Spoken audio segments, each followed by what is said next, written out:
Good afternoon, everybody, and welcome to beautiful Summit Point Raceway. It is the 2025 edition of the Jefferson 500 presented by the Vintage Racer Group.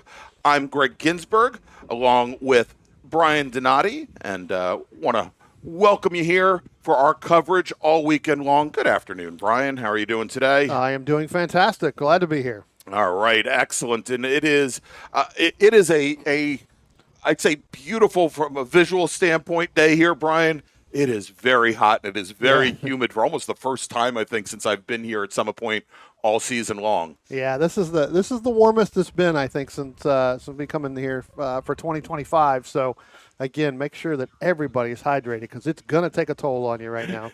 It definitely is if you are going to be here, if you are here at the track. So, Brian, we are getting word that we're going to have our first group of the day out on track here in just a few moments. But before we get the action underway, let's do this. Of course, you and I know Summit Point Raceway very well. In case you don't, let's take a look at this beautiful circuit nestled just about an hour and a half west of Washington, D.C. here, Brian. And again, a gorgeous facility. First opened up as a replacement for Marlboro Speedway in 1969 when it opened. The area known as the Carousel with Turn 6 didn't exist. As a matter of fact, you can actually still see the pass-through from Turn 5 to Turn 7. And we still use that today sometimes. Well, not legally, but we still use it. If you don't get the braking done there at the bottom of the chute, that is indeed the case. But, of course, this is a track that's built into the land. It's got a lot of great elevation change. And I think more than anything, Brian, as both you and I have raced this for years, it's a track that has wonderful flow. Absolutely. I was going to mention that. We've got great flow in this racetrack, but there are some pretty tricky points that you've got to hit in order to keep that flow going. Yeah, absolutely. Of course, the chute, downhill right-hander. And actually, I'll show it to you here right on the screen. Downhill right-hander. It leads into turn at number 5, where it is a threshold braking area. And yeah, if you don't get the car slowed down in time, you end up skipping that whole carousel section and transporting yourself back 55 years to 1969. It is wonderful here. That chute, that is the fastest turn on Summit Point Raceway. And, of course, here is a portion of the carousel that will bring you around and all the way up the hill towards the final corners here. As we're getting ready for our first group to head out, and as you can see on the screen, Brian, it is for our small bore cars, 1.3 liters and down, as well as our Formula V racers. Let's take a quick look, give people an idea of the coverage that we're going to be bringing them here all weekend long. And you can see here, obviously, we've got it broken down for you, Friday, Saturday, and Sunday. Today, sprint races. Each one of the races will probably be around 20 to 25 minutes in length. We go back at it tomorrow morning, starting at 8:30 a.m. And those races at 8:30 a.m. also going to be about a half hour in length for each one of our 7 race groups in the afternoon. The feature races, they'll be a little bit longer. They will be approximately 40 minutes in length. And then Sunday morning, we do it all over again as we go back to our 30-minute sprint races. As we are getting word, Brian, and we have got our starter up at the top of the grid that we're going to be sending racers out on track here in just a moment. Why don't we start looking at the starting order and we'll catch their pace lap? Yeah, I tell you what, we'll start from the top and work down. We'll get as many as we can here. So starting on the pole in the 1964 Triumph Spitfire, that's going to be Thomas Brown in the number 1. Starting in the second position in a 1974 Fiat X19, that's the 35 of Peter Kraus. Starting in the third position in a 1964 MG Midget, that's the number 25 of Peter Uzdanis. Starting in the fourth position in a 1964 Turner Mark III, that is the 64 of Stephen Hershit. Starting in the fifth position in that 1963 Austin Healey Sprite, that's the 55 of Peter Carroll. Starting in the sixth position in a 1967 MG Midget, that's the 98 of Richard Jefferson. Starting in the seventh position in a 1968 Zink Z5 Formula V, ooh, that's a mouthful. Yes, that's it is. the 39 of Doug Zink. Starting in the eighth position in the number 78 in a 1970 VT Sports Racer. I'm going to get that name before the end of the weekend, right? That's Robert Anderson. Starting in the 9th position in a 1964 Auto Dynamics Formula V. That's the 119 of Aidan Mulready. Starting in the 10th position in a 1975 Volkswagen Caldwell D13. That's the 70 of Emily Ryan. Starting in the 11th position in a 1965 Austin Cooper S. That's the 191 of Will Thomas. Starting in the 12th position in the number 26 in a 1967 MG Midget 1275. That's Larry Smith. Starting in the 13th position in a 1972 MG Midget. That's the 13 of Thomas Van Auken. Starting in the 14th position in the number 77 in a 1965 Mini Cooper S. That's Bob Anderson. Starting in the 15th position in a 1964 Mini Cooper S. That's the 18 of Alex Schaefer. Starting in the 16th position in the number 909 in a 67 MG Midget. That's Niall McCabe. Starting in the 17th position in a 1961 MG Midget. That's the 40 of Butch O'Connor. Starting in the 18th position in the 1951 MG TD 1350. That's the 283 of Connor Burns. Starting in the 19th position in the number 50 in a 1968 MG Midget. That's Heather Richards. Starting in the 20th position in a 1973 MG Midget. That's the 118 of Rob Rice. Starting in the 21st position in a 1967 Midget. That's the 41 of Scott Chrysler. As our pack starts to come up through turn 8 and turn 9, Greg, getting ready to come up underneath that bridge. We'll get a couple more in here. Starting in the 22nd position in 1967 NSU 1200 TT. That's the 87 of Duncan Carlton. And I tell you what, Greg, as they're starting to come down, we'll get the rest here in a minute. We'll run through there. I'll pick up our 23 on down to 30. We do have 30 cars scheduled to start. So we are under a green flag. There's the green flag right now. Again, our first two leaders here getting ready to come out. Looks like that is going to be the Thomas Brown and the Peter Kraus. They're going to go down side by side down into turn number 1 right there. It does look like Thomas Brown's going to get the lead just a little bit ahead of Peter Kraus. Actually, Kraus now jumps in the lead in that X1, that beautiful bright blue Fiat X19 as our racers start to make their way down through turn 1 and come out. As they come out from behind the grass there, Brian, it is Brown and Kraus. Kraus, your leader in the X19, Brown in the Spitfire as they come through, both of them in the FPV class. Stephen Hershit in the 64 Turner as well. They're in FPV, very heavily FPV. And then I think we've got Doug Zink, obviously driving a Zink Z5 chassis. Brian, he is leading our Formula V racers now down in the turn 5 for the very first time. Yeah. Looks like we have one car. We do have one car down, Greg, just now coming out of turn 1 and turn 2, pretty close to the side there, but he is far enough away. I'll get the number on that. See if we can pick him up. There he is, right there, Brian. Yeah, you can see on the screen, he's just sitting there. I think it's trying to think if it is the, and I heard the number, and it does end in a 1, but that could be a whole host of people. Yeah, we do have a lot of 1. It might be the 191 of Will Thomas in the Austin, but we'll check. Actually, no, because he's coming through turn 10 right now. Yeah. So not him. We'll get that number in just a moment. Maybe the 41. I think that may be the 41 of Scott Chrysler. We'll look at that as they start to come by the start-finish line again. We'll pick up. And again, we're going to have that standing yellow down there in turn 1 for that machine over on driver's left as Peter Kraus starts to open that up over Robert Anderson now. So move Robert Anderson up into second place in that 1970 Sports Racer over Thomas Brown. But again, you've got that standing yellow there, Greg, in turn 1 and turn 2. It's going to be difficult as we go through this race, but it does look like that may be the 41. Yeah, I think you're, a matter of fact, here well, no, because Scott Chrysler did cross the start-finish line. So. Yeah, let's see. You know who it might be? It might actually be the 40 of Butch O'Connor, Brian, who showing as not having completed a lap here. Yeah. Mm-hmm. Yeah, so we'll see if he can get that car back underway. Let's bring our timing and scoring up onto the screen so that you all can see what we see. here. Now, again, these races are a maximum, Brian, of about 30 minutes. We're getting, actually, I believe the clock is at about 20 minutes for each of these races. So we've got it counting up for now.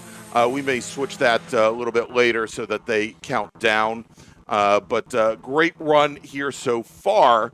And I'll see if I can get some more action here for you, Brian. Well, I tell you what, Greg, I do believe you are right. I do believe that is the Butch O'Connor, and it's a good thing we have our spotter's guide up here on our computers, because that exactly, and a good thing that he did not change the paint scheme over from last year, because it is the exact same paint scheme that I just pulled up. So I do believe that is Butch O'Connor from Sparta, New Jersey, who's an attorney, and I'm sure he's probably trying to figure out how does he sue the car right about now. How to sue the car. That's hilarious. All right, so Brian, we do have a change for the overall lead as Robert Anderson in his 1970 Vitesse now goes to the lead. I got to talk to Robert this morning again. The history on this Vitesse, very long history, as Robert is an import-export person from, I think his business is based out of Hong Kong, but originally from the Nordics. And I know we talked about this car a lot last year, but beautiful, beautiful example. We'll definitely cover it more as this weekend goes on, but he now jumps to the overall lead. Peter Kraus in that X19, that light blue 1974 X19. Of course, Peter, very long-time professional driver coach, and you're going to hear a little bit more from Peter as this weekend goes along, yeah, as he is helping you bring coverage here this weekend of the Jefferson 500. But our top three racers, Brian, Anderson, Kraus, and Brown, they have really now separated themselves out from Peter Carroll, another driver coach, longtime driver coach in the number 55 machine. And he now has Larry Smith and Steve Hershett behind. So Hershett, who is sitting in fourth now, a little bit further back in the field. And it's interesting, Brian, it looks like that number 40 machine of O'Connor, he's pulled the car maybe a little bit further off the circuit. Yeah, I'm wondering if he's got probably some type of another issue. It does look like he moved it over just a little bit further driver's left, because the way he was parked when it first went off was kind of right next to the racetrack, able to get that moved a little bit further back. So in a safe spot. So he'll remain there for the rest of the race. But again, they've dropped that standing yellow down in turn one. So, because everybody has seen it at least 2 laps. So pretty good sense if that car doesn't look like it's going to go anywhere.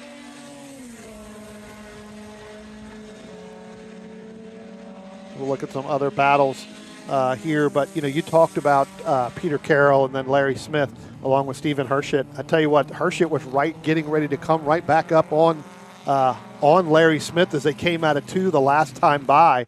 And don't be surprised if that's not a race towards the end of this time frame if they start doing it.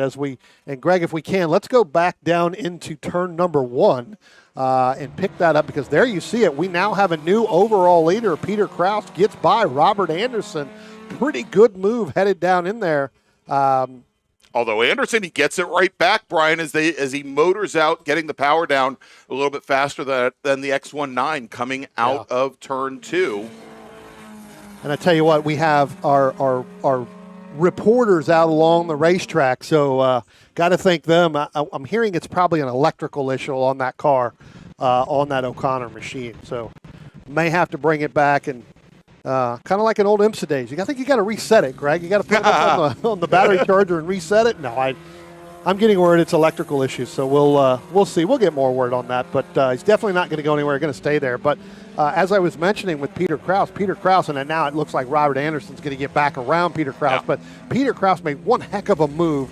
Got later on the brakes going down into turn 1, was able to make it stick and really stuck it all the way through up into turn 3. But again, Robert Anderson now jumping back in the lead. They're going to come up on some lap traffic here. I believe this is going to be the 19 here of Ed Medellin along with the 85 there, Michael White. So they're going to come up on that battle here momentarily, along with a little bit further back. You've got William Jones and you got Thomas R. LaCosta in that 157 machine again. So our overall leaders now coming up to the back half of this field. Greg, they're going to have to work really, really hard. As you can see there, going down into turn one, one driver getting a little bit driver's left there, getting that left rear off there. Yeah, and I think that might have been Michael Conklin in his Bobsy Vanguard Formula V that ran a little wide there coming out of the corner as our leaders still trying to work their way through this pack now. Yeah, we got one car that's kind of came up through there a little bit slower out of turn one and turn two last time. And that was actually, as you talked about, Michael Conklin. So I think Michael may have had an issue there when we saw him put that left rear in the dirt.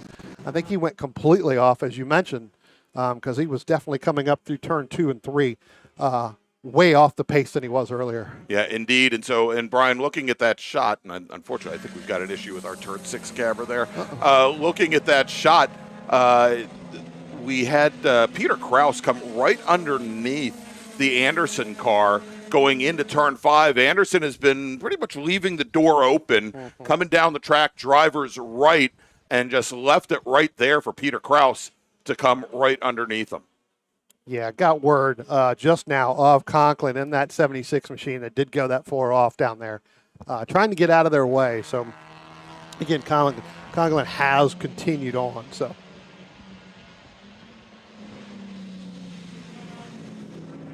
good battle a little bit further back. We were talking about it a minute ago, Greg, and this is really not a battle in class. And that's the 157 there of Thomas LaCosta just now heading down into one with the 85. So our overall leaders just went by them. But he could have a pretty good battle with Michael White and LaCosta hitting there. You see it going through there now. They're going to come up on that machine.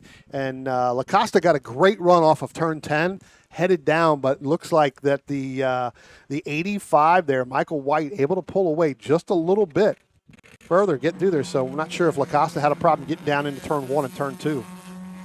All right, as we watch him now coming out of turn 3 and see if we got him coming down the hill. Let's see. Hey, my camera's back. He got back from lunch, so he a little late. Had a turkey sandwich dealing with the tryptophan here today. Yeah, exactly. You know what, Greg, if we can, why don't we go ahead and make the first call for the next group? I know we're 13 minutes into this. I'm not really sure, so let's go ahead and make that call. Attention in the paddock, attention to the paddock. First call to the grid for race group number 5. Please start heading to the grid. Race group 5, Donohue Cup production and specials through 1960. Please start heading to the grid.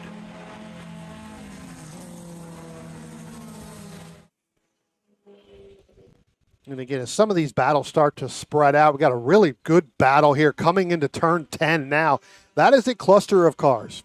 Yes, yes, it is. That is like the cluster of the clusters kind of coming through there. And it's been going on for a while. Now you've got the 19 there.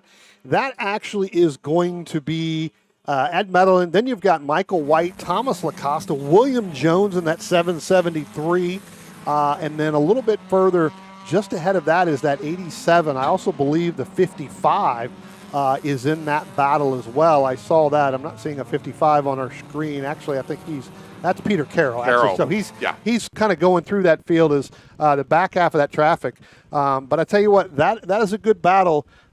Again, not all in one class, Greg. That's a bunch of classes in there, but that just goes to show you that these drivers amongst these cars, this is a group that has a lot of multi-class racing and a lot of give and take right now, which is great to see. Indeed. A lot, and again, with these smaller bore cars, very light, very well handling, but the performance envelopes on them are wildly different. And so these drivers, one of the big things that they have to work on over the course of this weekend and any vintage event is obviously working through these multi-class groups.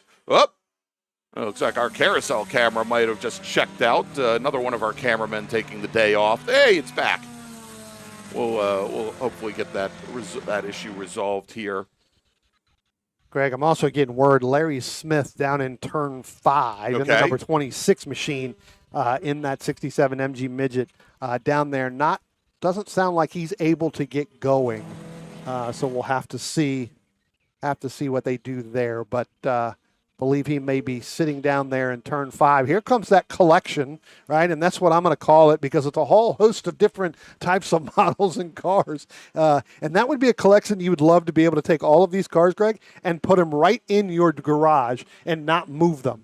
That has, again, that has Medellin in there, Thomas Lacosta, Michael White, William Ballsy, William Jones, Michael Conklin in there.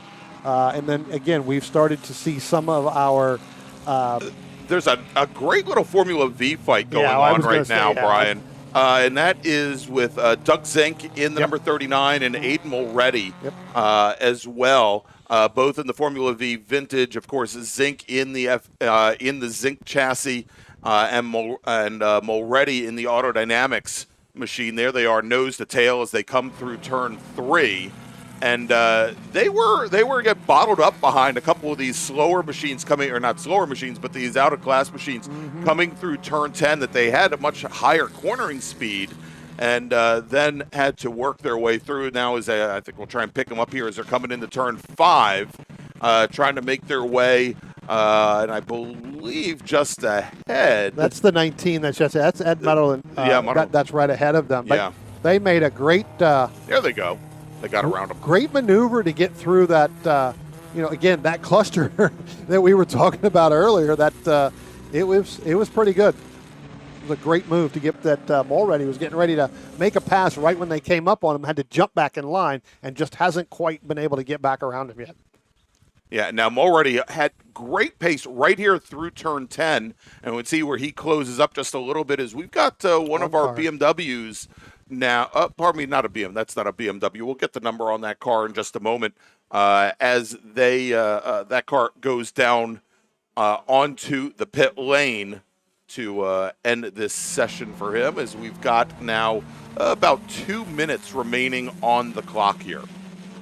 Yeah, we'll see if we can't pick up who that is. That is actually the number 87 machine that just went down the pit road, down the pit lane. He has made that right-hand turn to head back to the paddock. That is Duncan Carlton that have gone back to the paddock. So calling this race done a little bit early for him. Not sure if he's having some issues or just decided to car wasn't running where it needed to be.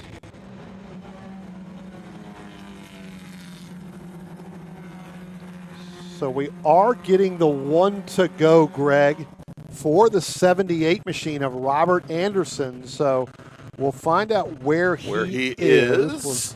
I believe he may be. You don't see them there. I thought I was looking out the back window here as well as looking at our screen on TV and not seeing him yet.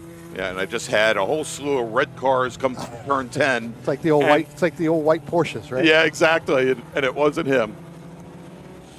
So we'll pick him up here in just a moment and follow him around. And he's coming through turn 6 right now. Okay, there he is at the tail end of that line. We'll pick him up now, coming up right behind this pack that we've been following. He is the last car in this group coming out of turn 10. Of course, you can see here that he is now left Peter Kraus. Yeah. Kraus about 10 car lengths back.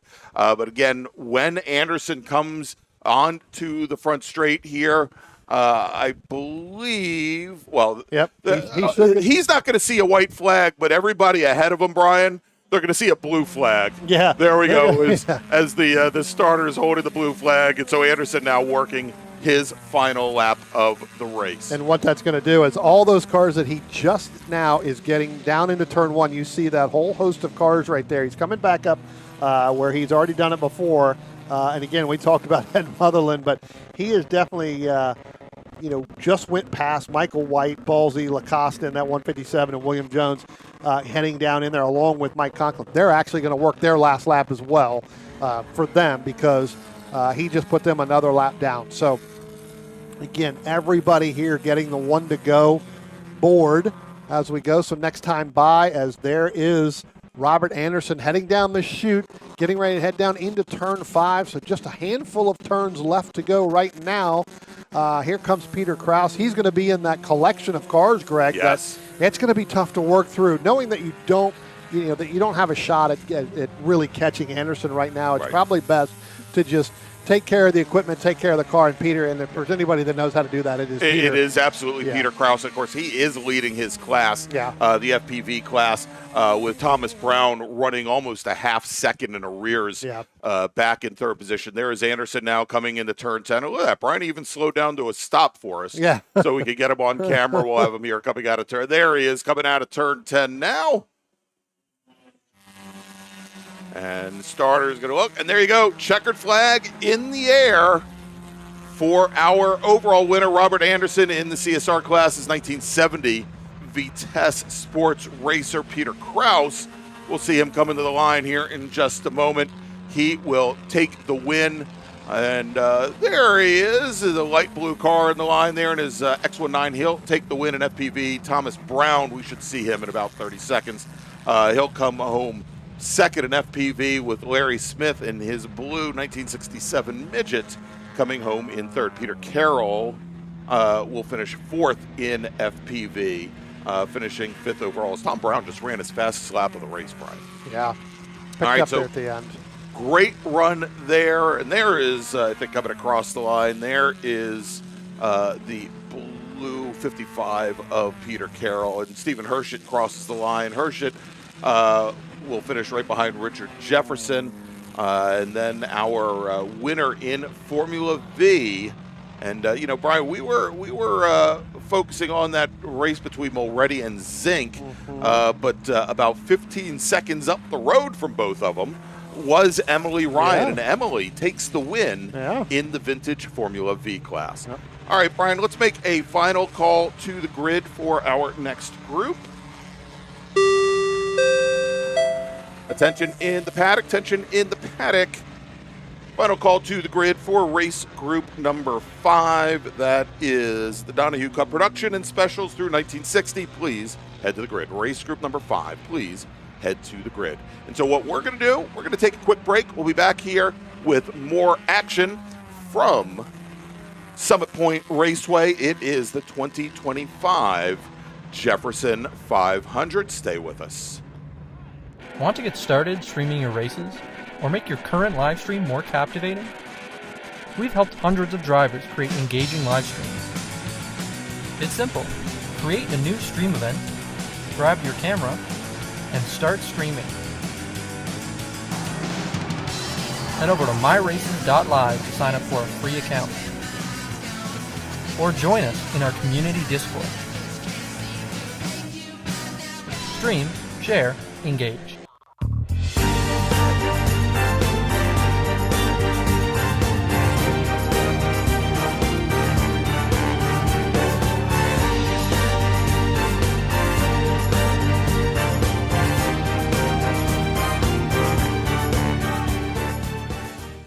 Willing and Able Racing offers top-quality spec race car rentals with full setup and repair services, including trackside support for SCCA, NASA, VRG, and other organizations' road race, time trials, and track day events. Their spec racer Ford specialists and each of their Gen 3 machines sports a SATAV sequential transmission and a data acquisition system. Also offering spec Miata rentals, Willing and Able is currently taking reservations for the remainder of the Mid-Atlantic Road Racing Series season. For more information, email Willing and Able at rent@WNARacing.com, see them on Instagram at WNA Racing, or visit their website at WNARacing.com. Willing and Able would like to thank all the volunteers this weekend who've graciously donated their time so that we may race.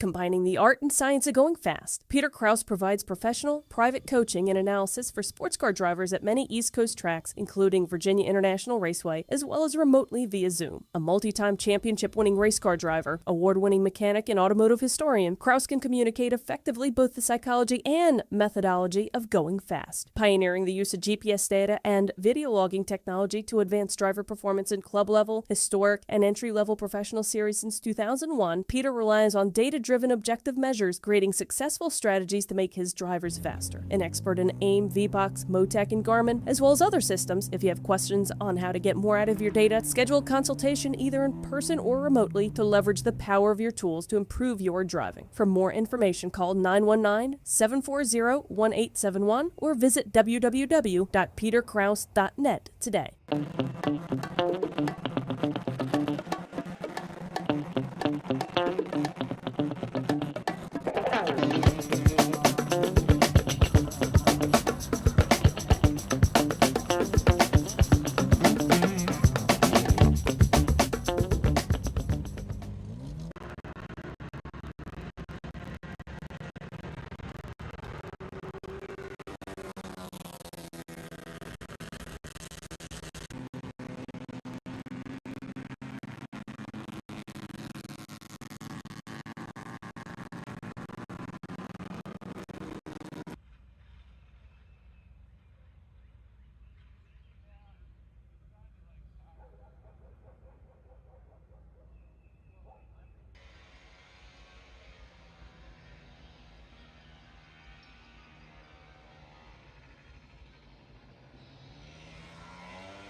Yellow.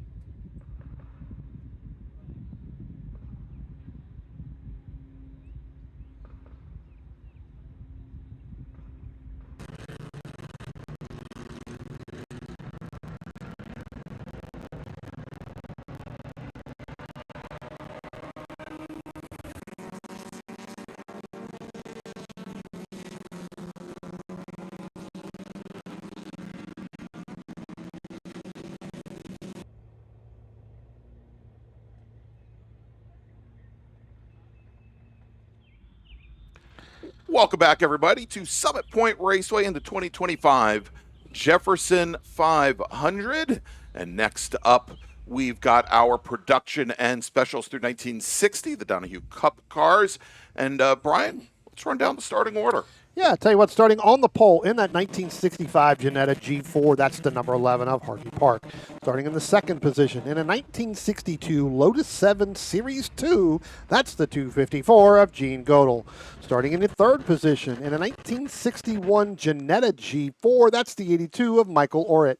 Starting in the fourth position in a 1962 Lotus Super 7, not sure which series that one is, Greg. That's the number 60 of Andrew Moore.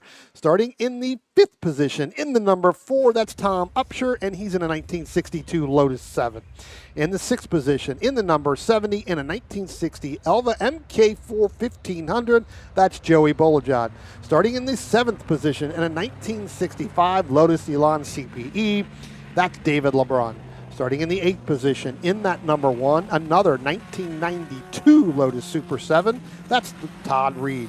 Starting in the ninth position, in a 1963 Bobby SR2. That's the 88 of Ralph Solomon. Starting in the 10th position, in a 1961 Elva Courier. That's the 27 of Kenny Williamson. Starting in the 11th position, in a 1964 Lotus 22. That's the 68 of Jeff Chappellsey. Starting in the 12th position in a 1963 Lotus Super 7, that's the number 7 of Paul Stinson. Starting in the 13th position in a 1959 Elva Courier, and Greg, he has white written down here, so we're good. Yeah, we're good. We're good. And in the number 43, that's Hank Griffin. Starting in the 14th position in a 1964 Jetta G4, that's the 41 of Roy Crowenshield. Starting in the 15th position, and a 1957 Triumph Arbo, that is Vic Schuster. Starting in the 16th position, in a 1959 Triumph TR3 Special, that's John Stoddard in the number 9. Starting in the 17th position, in a 1955 Porsche Devon Speedster, that's the 356 of Gregory Campbell. Starting in the 18th position in a 1984 Renault Spec Racer, that's the 69 of Michael Schroeder. Starting in the 19th position in a 1958 Devon D Porsche, that's the 72 of Cliff Murray. In the 20th position in a 1968 Renault, in the number 16, that's Eli Sharp. Starting in the 21st position in that number 49 in a 1959 MGA Roadster, that's David Conrad. Starting in the 22nd position in a 1960 Falcon Shells Competition 2, that's the 47 of William Demarest. Starting in the 23rd position, and this is going to be a good one here, Greg, in a Renault, it's a rental car, he says, is the number 63, and he's taking pictures as he drives. That's right. Bill Stoller. The one person I expected an in-car stream from, and he doesn't have one. Yeah. Starting in the 24th position, in the number 44 position, in the number 44 machine, in a 1960 Lotus FJ18, that's Vangish Ramazan in the number 44. And we are racing, Greg. We are now green flag on this group, on our group 5. And I tell you what a heck of a start. And I believe that's going to be Harvey Park in that number 11. Or maybe we'll have to see as they go down in there. That may be Michael Orritt. In that open wheel car, open top car, in that Jetta. But I tell you what, that car got one heck of a start. That was very good anticipation. And Brian, you can see how big this group is. They were very stretched out. They were actually still coming off of the grid when our pace car was coming out of turn 3.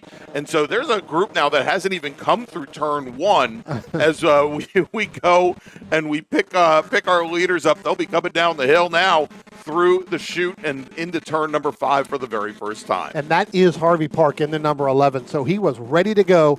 He got on that gas on that car, Greg, and I tell you what, that thing just took off like it was definitely shot out of a cannon right now. Michael Orritt just a little bit further back in that 70 for Joey Bolajad. I tell you what, he also got a great start, came right up on the back bumper of Michael Orritt as they went down into 1 and 2 the first time by and up through 3. But now it looks like Orritt is going to pull away a little bit. He's starting to catch at number 11 of Harvey Park. Yeah, that first group now, first 3 cars are so really starting to separate themselves out from the rest of the pack. Oh, looks like we've got issues at our turn 10 camera here. We'll try and keep that cameraman up and running, but I think the heat is actually playing some games with our equipment here, Brian. Of course, we got Todd Reed in the field. Todd running his number 1 Lotus Super 7, that's a car that he's raced here at the Jefferson 500 probably for a good 25 years.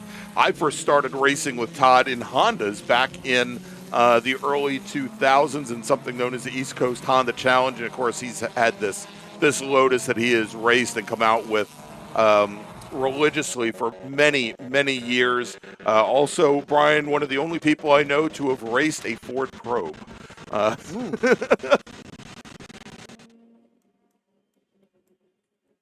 Getting word, Greg, of the number 61 that may have gone off. Okay. I don't see a 61 that it went off down in turn 5.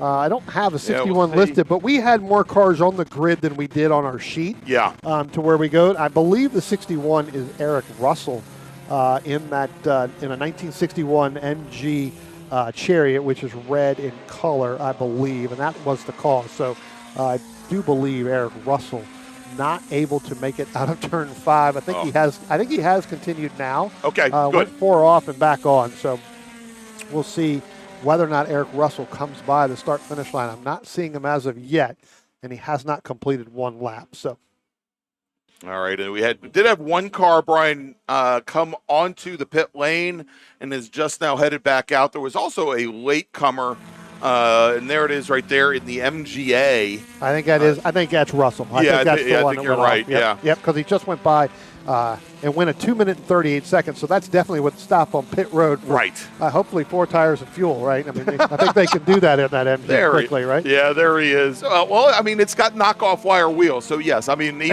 might have been able to get that done pretty darn quickly there.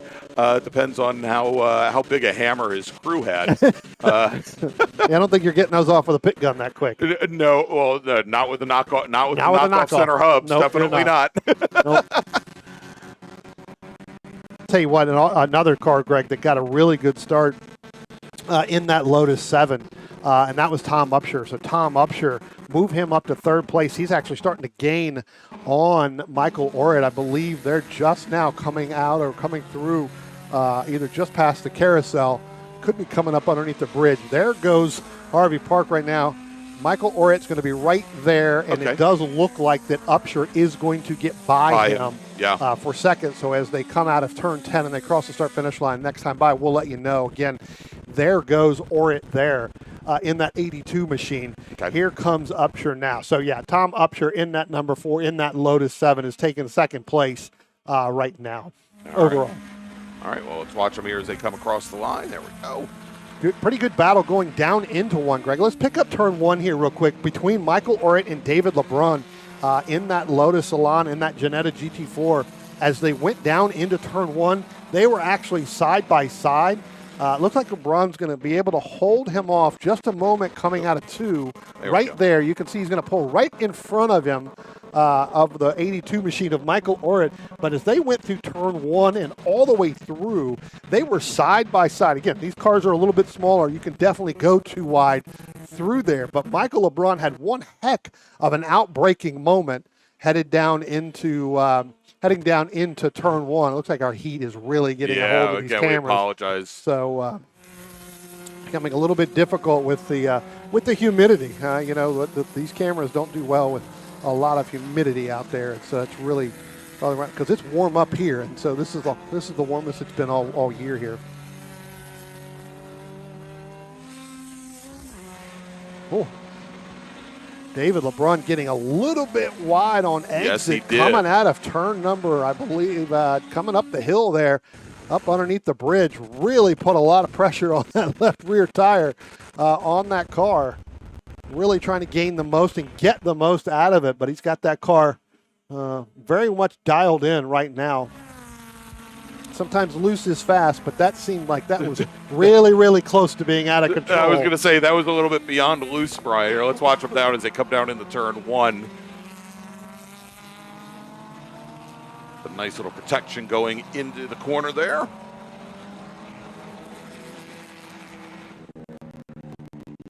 And hopefully, Brian, hopefully we'll have some onboard video from Kenny Williamson a little bit later this weekend in his Elva as well. unfortunately, we don't have any of the. He doesn't have his in-car camera up and running, but hopefully he'll have that soon enough. Yeah. We talked about during the the rundown of the starting field with Bill Stoller. Bill just went through kind of the driver school last year. That's right. A year ago to here was his very first time as he just now coming out of turn 10, headed down the front stretch here. Bill went and went to the driver school here, got in one of these spec Renaults. One of these spec Renaults, and I don't think I've ever seen a bigger smile from somebody who just got in and out of their first race car than Bill Stoller did. So good to see Bill back here doing it again. He talked about living that dream last year. I'm sure now it is definitely that dream has really come true. He's really enjoying driving these Renaults. Indeed. And so these yellow sports races that we're seeing, that they're all what are known as spec Renault out of the Sports Car Club of America. These are the first generation of what is now known as spec racer Ford, that before Renault left the U.S. market, these machines were powered by the same engines as the Renault Encore and Alliance subcompacts.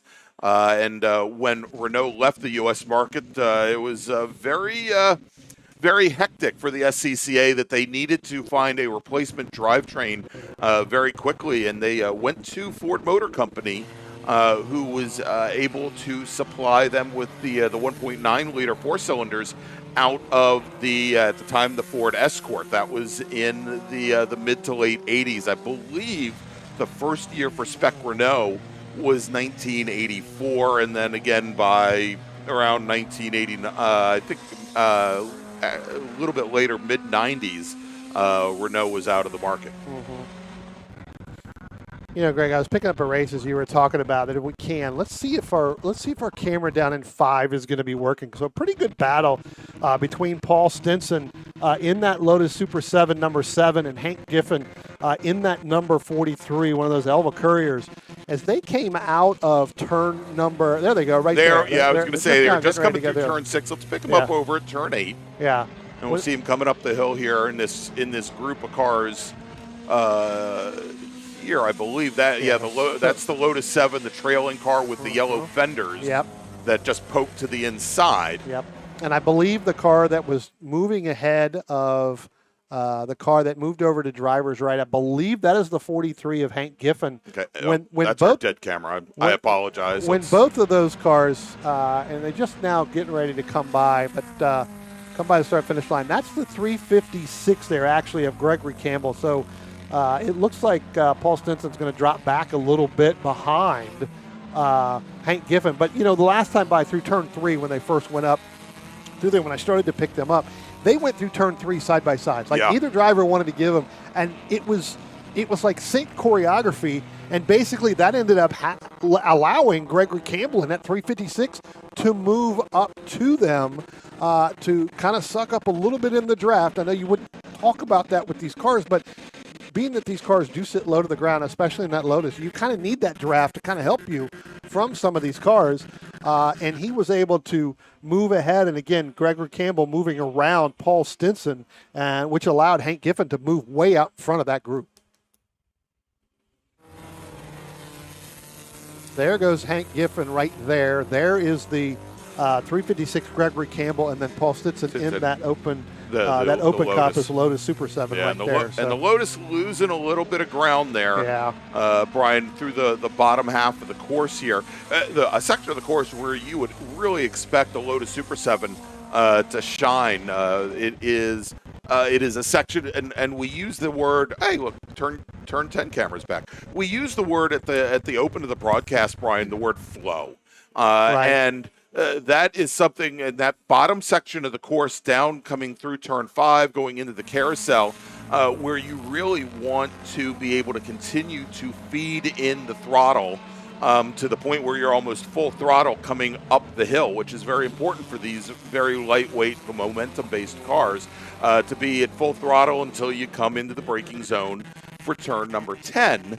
And again, for something nice and light and with all the weight over the rear axle like a Lotus Super 7, you'd expect that that's a section where it might be a little bit stronger than the bathtub than the 356 just ahead. Right.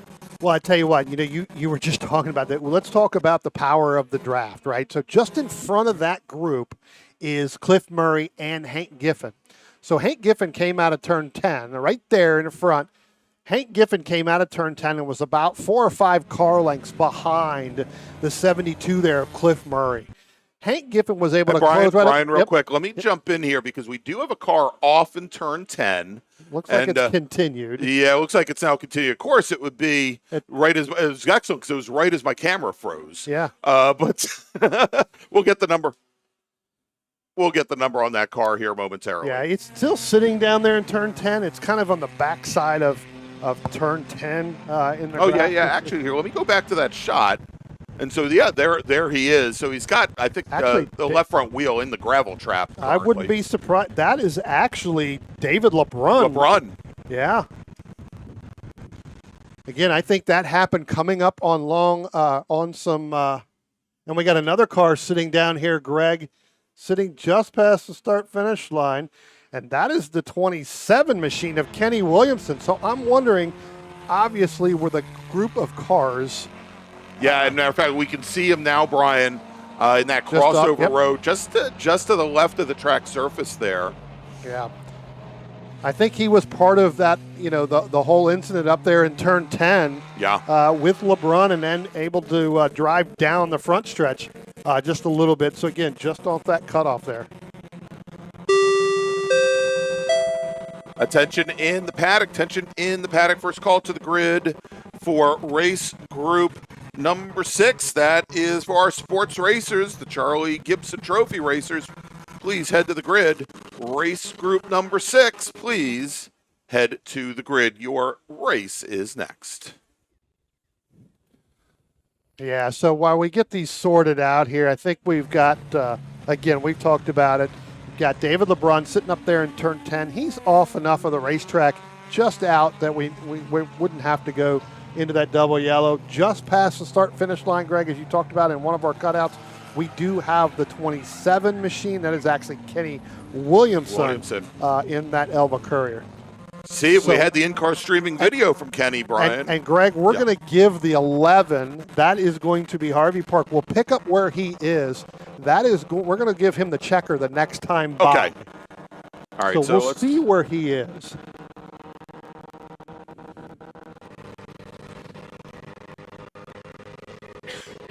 So we'll look for the 11. We'll look for Harvey Park because the next time he comes by the start-finish line, there's a nice little collection going down into the chute right there. And here comes Park now. Park is just now coming out of turn 10. He's going to get the checkered flag, getting ready to come by the start-finish line now.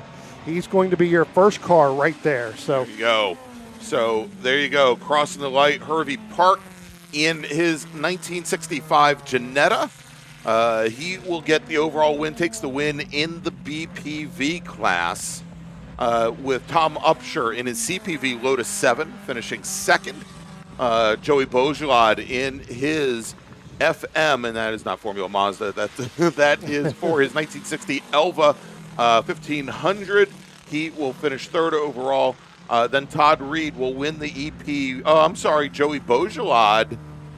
Brian, the number 70 machine, I'm showing is dropping through the order. So Todd Reed in his EPV Lotus Super 7 will finish third overall, with Michael Orrit finishing in fourth, taking the win in the DPV class. Joey Beaujolad now coming across fifth in his Elva. So had some issues there on the very last lap. Jeff Toppelsey in his Formula Junior Lotus 22 will finish sixth overall. Rolf Solomon, second in FM in his Bobsy 1100cc machine. And then Cliff Murray will come home eighth overall, finish second in EPV in his Porsche powered Devon, the 1958. And I saw that out yesterday, Brian. Absolutely gorgeous, beautiful chassis is that Devon, with the Elva Courier of Hank Giffen finishing second in DPV to Michael Orrit, and then rounding out the top 10 in FM is another Porsche Devon, the 356 machine, I think appropriately numbered there. And now crossing the start-finish line, our emergency services teams, Brian, to go and pick up. It's like the beaver race we saw earlier out here behind the tower. It was three of them. They were locked in nose to tail. Exactly. All right, so let's do this. While these teams head out on track, let's make a final call to the grid for our next group. Attention in the paddock. Attention in the paddock. Group number 6, Charlie Gibson Trophy for our sports racers. Please head to the grid. Race group 6, please head to the grid. And we now are going to take a quick break. We'll be back here with more action from Summit Point Raceway and the 2025 Jefferson 500. Stay with us. Want to get started streaming your races or make your current live stream more captivating? We've helped hundreds of drivers create engaging live streams. It's simple. Create a new stream event, grab your camera, and start streaming. Head over to myraces.live to sign up for a free account. Or join us in our community Discord. Stream, share, engage.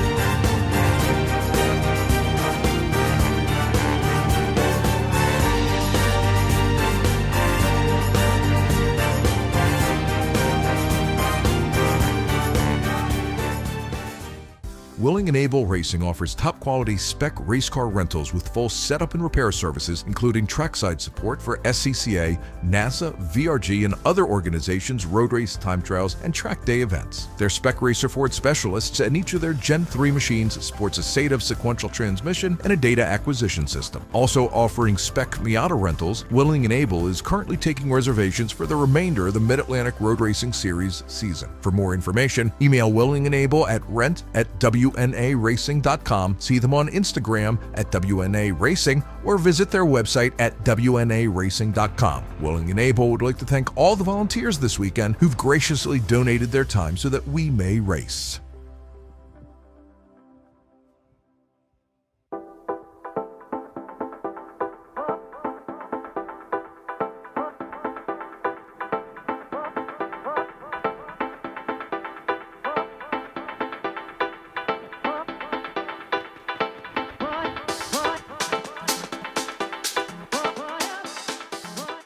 Combining the art and science of going fast, Peter Krause provides professional, private coaching and analysis for sports car drivers at many East Coast tracks, including Virginia International Raceway, as well as remotely via Zoom. A multi-time championship-winning race car driver, award-winning mechanic, and automotive historian, Krause can communicate effectively both the psychology and methodology of going fast, pioneering the use of GPS data and video logging technology to advance driver performance in club-level, historic, and entry-level professional series since 2001. Peter relies on data-driven objective measures, creating successful strategies to make his drivers faster. An expert in AIM, VBOX, Motec, and Garmin, as well as other systems. If you have questions on how to get more out of your data, schedule a consultation either in person or remotely to leverage the power of your tools to improve your driving. For more information, call 919-740-1871 or visit www.peterkrause.net today.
Welcome back, everybody, to Summit Point Raceway, the 2025 Jefferson 500.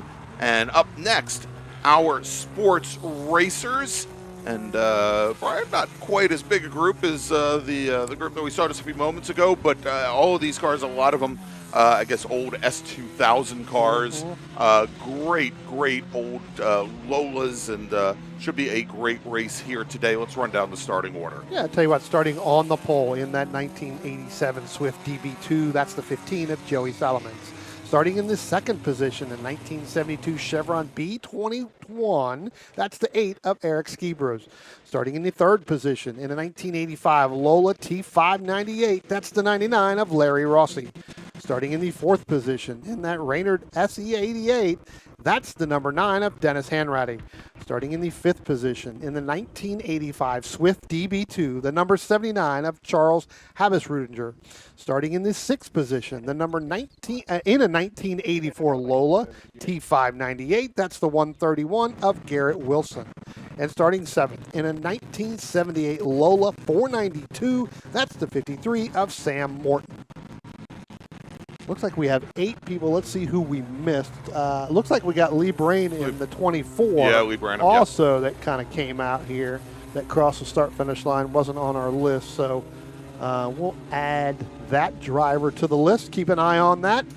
Greg, last year when we did this, we had a much bigger field with these across the board. And a so that huge kind of one at Watkins Glen International, I remember. Absolutely, yeah. I think we had like 30 of them, or 25 to 30 of them at Watkins Glen as our pack now comes through turn number 8 and head up underneath the bridge. Our pace car now is going to pull off onto pit lane, so we'll be looking for Joey Solomons and Eric Skibros.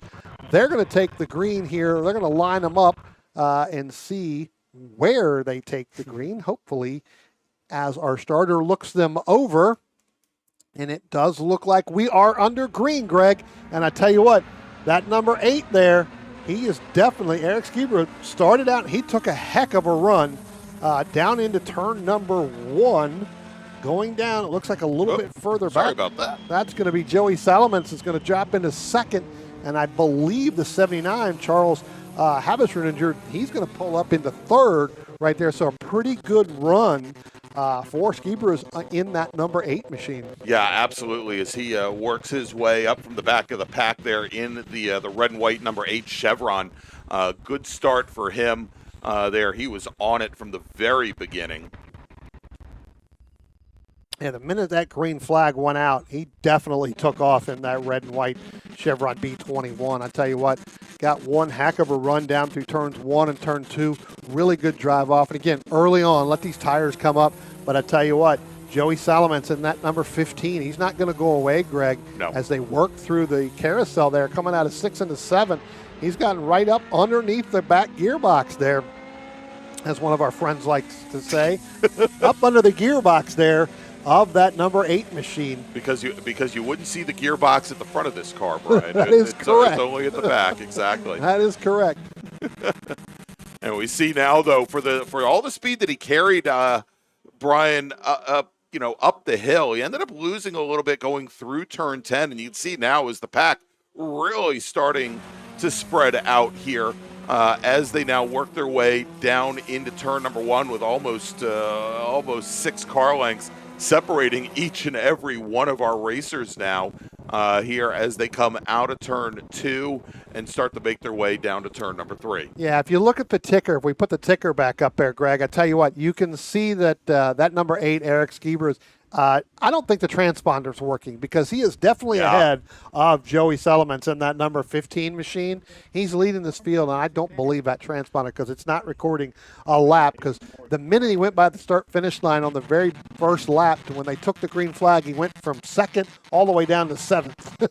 Yeah, well, that would do it, and I think they're going to probably have to dial in a little correction, Brian, on the timing and scoring system for him here at the end of the race as but look at that as Salmon's really starting to close things up as they come out of turn 8, but then as they come up the hill and go through turn 10, Skibros just opens right back up again now to about 5 car lengths now as they come across the start-finish line to complete lap number 1. All right, so let's do this, Brian. just because I know we've had some issues getting people up to the grid. Let me make a call to the grid for our next group. Attention in the paddock, attention in the paddock. Would race group 7B please start heading to the grid? Race group 7B, we're going to have you go out before 7A. Please head to the grid. Yeah, it looks like in this group, Greg, Dennis Hanratty did not take the start either. So Right. That number 9 machine in that Reynard SF88 not making the call here for this first sprint race of the weekend for these drivers. But so hopefully he can get that car back out this weekend at some point when we get to tomorrow and Sunday. But a pretty good battle going on up front. Again, that's not the battle in class. It's Eric Skibrud, Joey Solomons. Joey set the fastest lap last time. We really don't know because the 8 transponder not working. They did move him up there, but I think they're hand scoring him as they do it. As it looks like now kind of went that 1:16.0 last time by, but I think again that's a hand. Yeah, they're just inserting him. They're inserting him up there at the front of the pack every time he crosses the start-finish line. Good thing they're only. Could you imagine if there was 30 of them in there? there? Yeah, exactly. Yeah.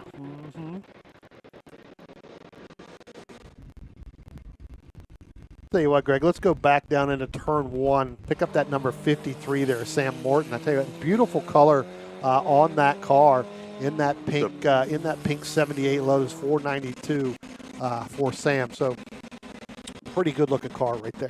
Yeah, and of course that's in the historic S2000 or HS2, historic S2 or S2000 series. But yeah, absolutely a beautiful chassis there. You don't see many pink race cars from that vintage out there, Brian. Of course, I'm thinking about the Pink Pig Porsches from Le Mans. But here, let's see if we can get him coming down the hill. There we go. As he comes right into your view. Beautiful livery there on that machine. And again, Sam he's the only car in that, in that historic 2 class right now for this race. So when we look at that, the only other class that has more than 2 really is the vintage S2 class. That's got Larry Rossi, Charles Habisch-Rudinger, and Garrett Wilson in that 131 machine. They are actually kind of spread out with Larry Rossi leading that group by about 6 seconds over Charles in that number 79 machine. So again, this group here pretty much spread out.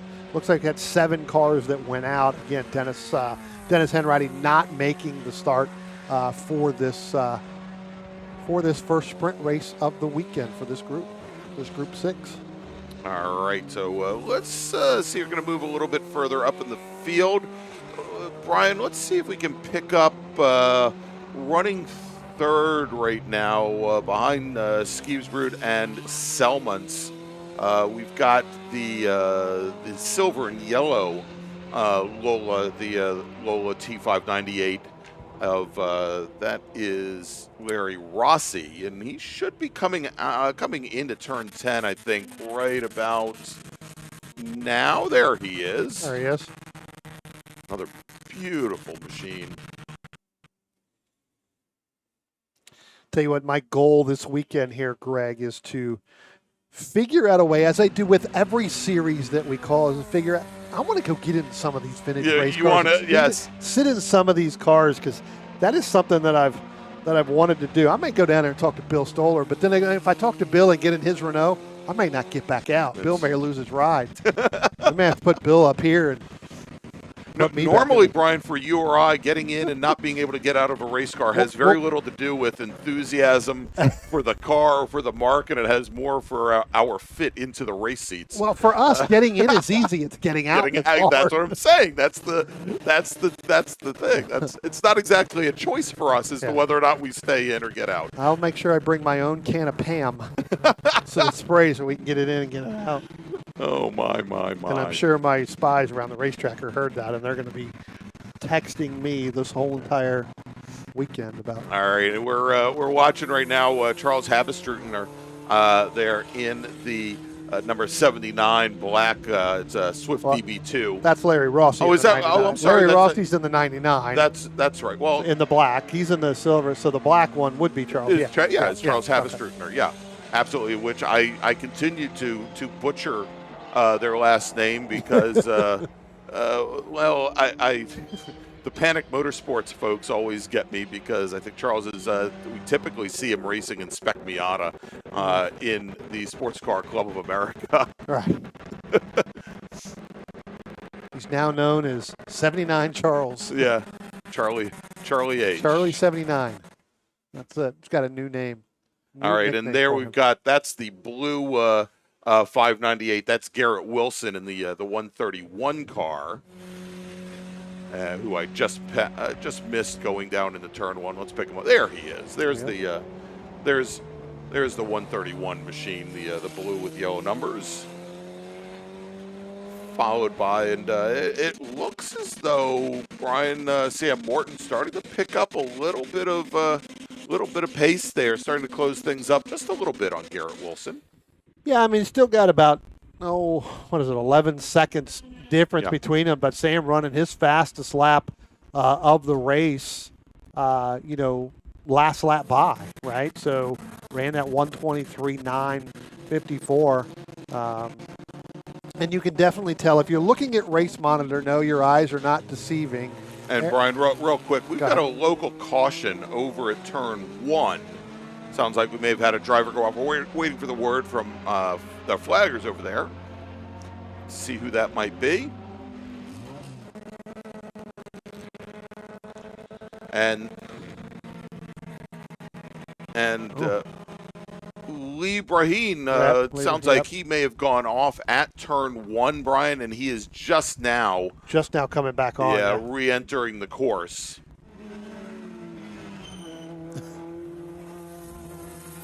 Yeah, just now coming out of turn number 2 right now as Lee starts to pick up the pace, Craig. I tell you what, let's go back to turn number 10 right now because he should be coming out of turn number 8 here momentarily, and that's going to be the lead of Eric Skiebert and the 15 of Joey Selemans. You can see Selemans now really picking up the pace. Last time by ran his fastest lap, and as I was talking about with the Race Monitor, you can definitely tell that they are hand scoring the number 8 machine because the his timing is just not picking up. At one point they had where he did a 102. I don't believe that's what he did. He's not 17 seconds faster, knowing that Joey Sullivan, that would be faster than almost every Formula Atlantic that runs that would be the track record with a 102. Yes. So somebody got a little happy on the trigger button on that stopwatch down there. But Lee Selemans closing the gap right now on Eric in that number 8 machine. It's within 9/10. Oh, and Brian Skibbsrud goes around coming through turn 5. Let's see if we can pick him up there in the grass as he now tries to get that car back underway, but that now is going to move Joey Selemans back into the overall lead. And we'll see if Skibbsrud can get the Chevron back up and running.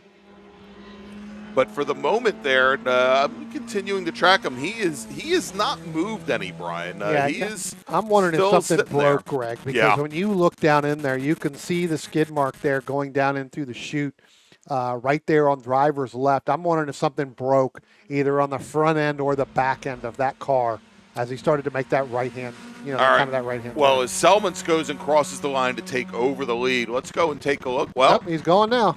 Yeah. Got it back underway. Let's see if we can pick up where he is. Oh, and I think he is right there. Yep, he is coming up getting ready to come up the hill. Yeah, I think we're going to see him come into turn. There he is. No, that's not him. I take that back. We're looking for the orange 598. Let's see here. Continue track. He did not go down the pit lane.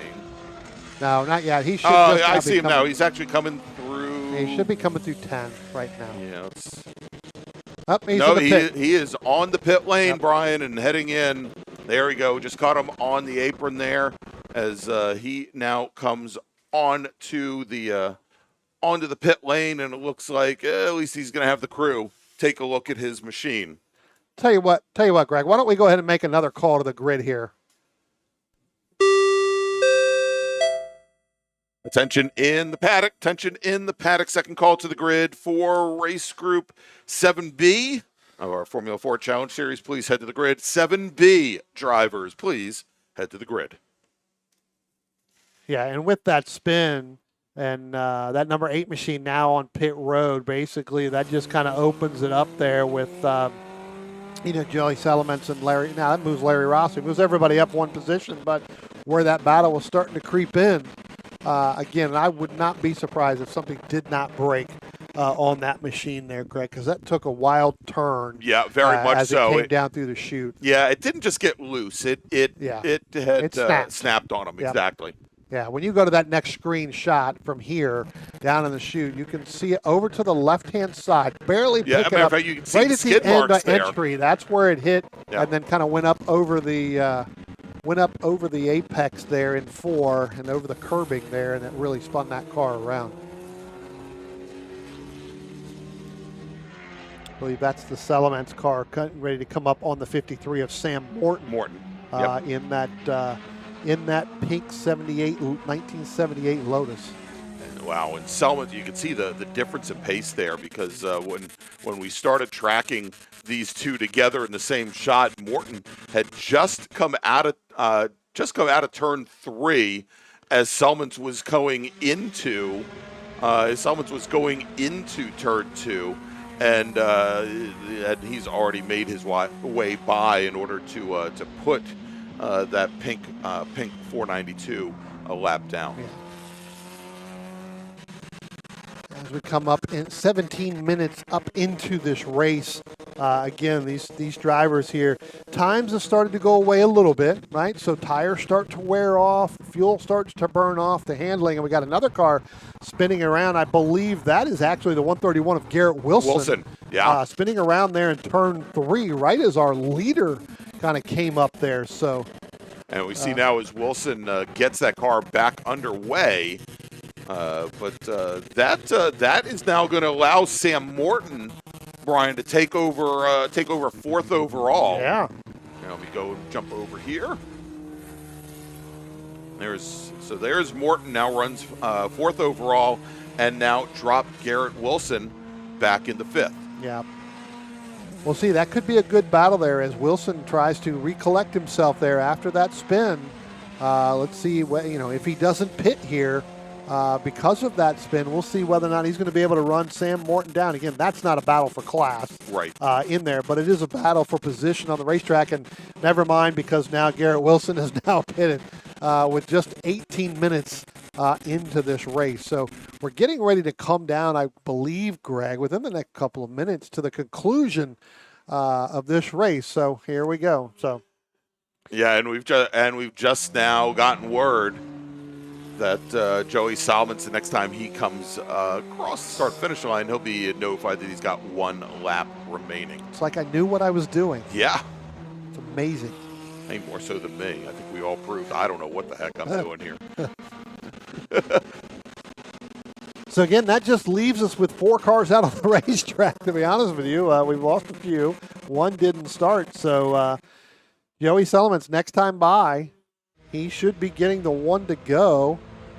And he's just now coming up out of turn number 8 and is going to be heading up into turn 9. It looks like Garrett Wilson's going to come up out of the pit lane, Greg. So it looks like he's going to try to get his 1 more lap to go here to finish this race. So again, bringing that car down on the pit lane just to get the crew to check it out, and then we go. So we'll see what we have, but we'll go ahead and pick up our leader here.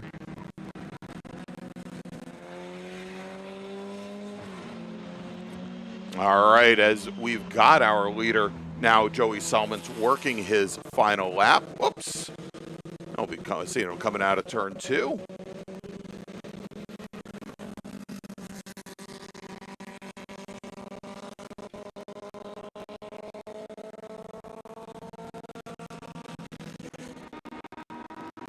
And Salmons comes out of turn 3. We'll see him making his way down the hill now on his final lap, and he's got about 20 seconds on the silver and yellow machine of Rossi.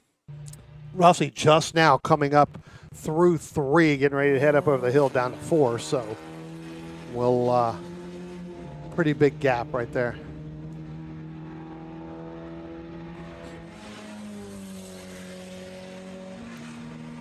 Pretty good drive up out of there still. Salaman's in that 15, Greg. Still getting a lot out of that car, getting ready to come down. Absolutely. Through there. What that's going to do is that's going to give Garrett Wilson one more lap. Remember, he just came out of the pits, so there's the checkered flag there for the 15, Joey Salaman. So give him the overall win and the win in that S2 class. Larry Rossi should be getting ready to come up here momentarily in that 99. We'll be picking him up to see where he is, getting ready to come through the start-finish line. Actually, you've got 2 cars side by side there. That's actually going to be Larry Rossi in that 99 machine, and then Sam Morton. So both of them are going to check it. So again, not for position on the racetrack in terms of overall, but a position right there on there. So give Larry Rossi second. He's going to pick up the win in the VS2. Charles Harbinger, he should be getting ready to come through now momentarily, Greg, to where he picks up the checker flag. Yep, let's see here. Him and Garrett Wilson should be the last there 2 we cars. Go. Yep, there he is. There's there's Charlie 79. I was going to say, because now that you heard me butcher his last name, now you can't pronounce it either. Right. Which I think is great. Yeah. And there he is crossing the line and it's going to finish 3rd overall. And now coming out of turn 10. Let's see here, coming onto the front straight. Garrett Wilson That's in gonna that be Garrett 131. Yep. So that is the last car of this group to pick up the checker. So again, Joey Salaman's going to pick up the overall win. Larry Rossi going to finish 2nd. Charlie 79. He's going to finish 3rd. Sam Morton's going to finish 4th. Garrett Wilson in that 131 is going to finish 5th. And then all our other cars, the 2, the 8, and the 24, did not complete this race here, Greg. All right, Brian. So let's do this. We've got 2 groups coming up. Well, 1 group coming up next, but the next 2 groups are going to be for the Formula 4 Challenge Series. Our B group will be up next. But first, let's take a quick break. Thank some of our partners and sponsors, and we'll be back with more action here from Summit Point Raceway in the 2025 Jefferson 500 in just a moment. Want to get started streaming your races or make your current live stream more captivating? We've helped hundreds of drivers create engaging live streams. It's simple. Create a new stream event, grab your camera, and start streaming. Head over to myraces.live to sign up for a free account. Or join us in our community Discord. Stream, share, engage.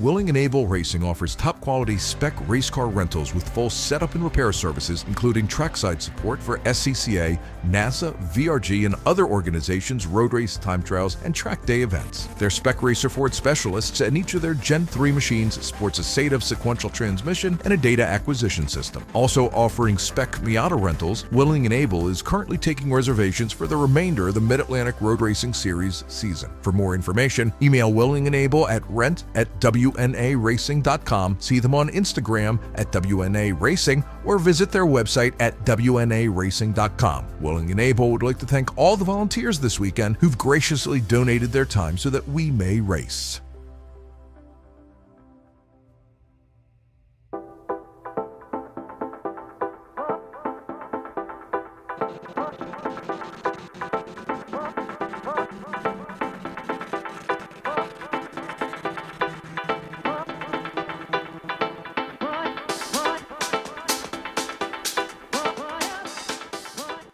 Combining the art and science of going fast, Peter Krause provides professional, private coaching and analysis for sports car drivers at many East Coast tracks, including Virginia International Raceway, as well as remotely via Zoom. A multi-time championship-winning race car driver, award-winning mechanic and automotive historian, Krause can communicate effectively both the psychology and methodology of going fast, pioneering the use of GPS data and video logging technology to advance driver performance in club-level, historic, and entry-level professional series since 2001. Peter relies on data-driven objective measures, creating successful strategies to make his drivers faster. An expert in AIM, VBOX, Motec, and Garmin, as well as other systems. If you have questions on how to get more out of your data, schedule a consultation either in person or remotely to leverage the power of your tools to improve your driving. For more information, call 919-740-1871 or visit www.peterkrause.net today.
And welcome back to Summit Point Raceway. It is the 2025 Jefferson 500 presented by the Vintage Racer Group.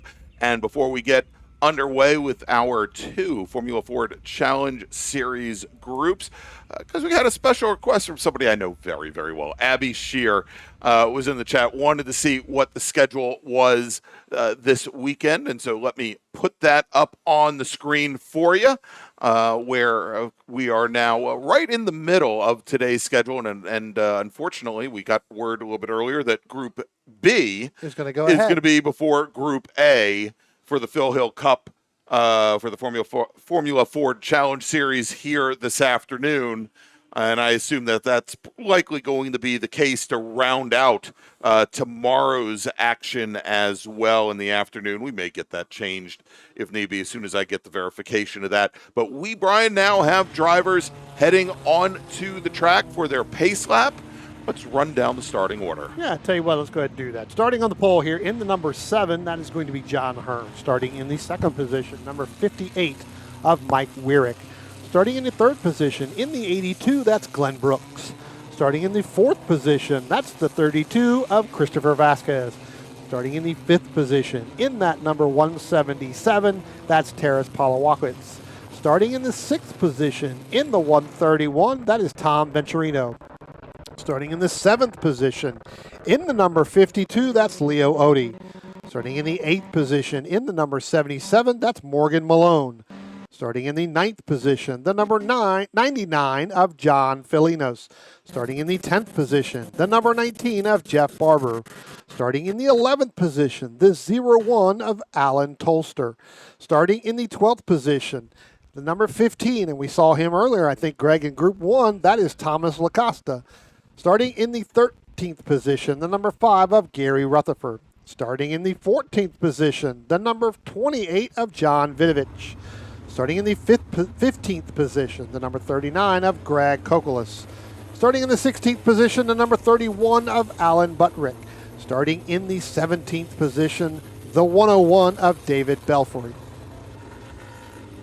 that's the starting lineup as they come out of the carousel right now, getting ready to come up. We're looking forward to getting to this green flag. And I'll tell you what, Greg, right now, before we really get started, we're going to introduce kind of a celebrity here, right? I'm going to call him a celebrity. We've got Denny Austin in the room here with us. And Denny, I tell you what, as we're waiting for our cars to come up, it's great to have you here.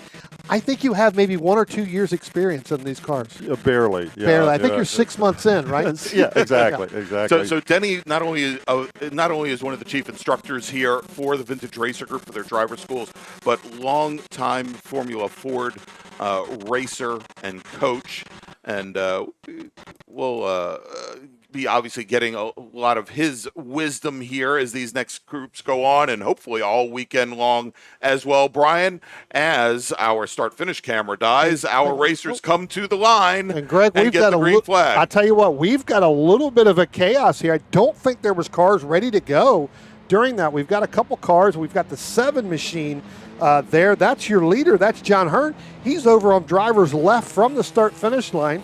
We also had the 15, I believe, of Thomas Lacosta also involved in that, Denny. And so we had cars that just didn't go. I'm wondering if our leader, if our pole sitter, Thomas Hearn, may have missed a shift or something just happened to that car.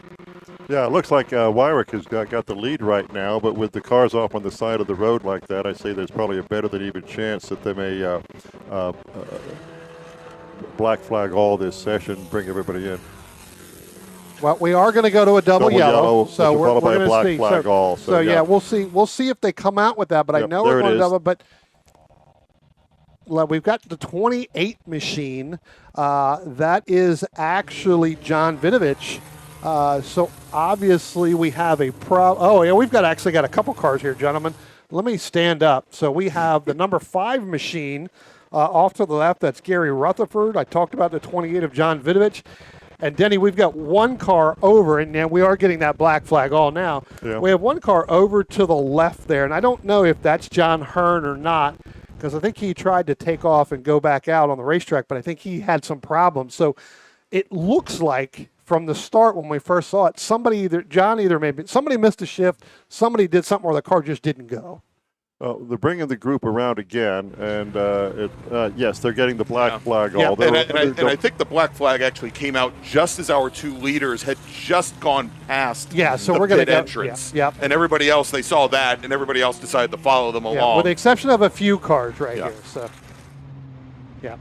Well, the drivers down there involved are doing the right thing. They're staying in their cars like they're supposed to. That's the safest place to be when we have this kind of a multiple car incident. Mm-hmm.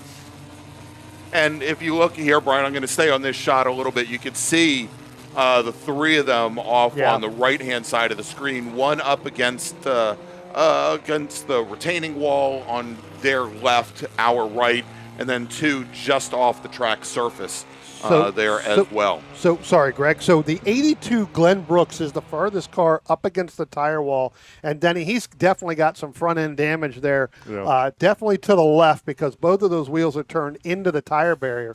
He is out of the car standing by it, but it looks like they're going to have to definitely tow that car back. And I believe that is the 7 that's a little bit further down. You have the 5 right here. Gary Rutherford just starting there, just past the start-finish line as well.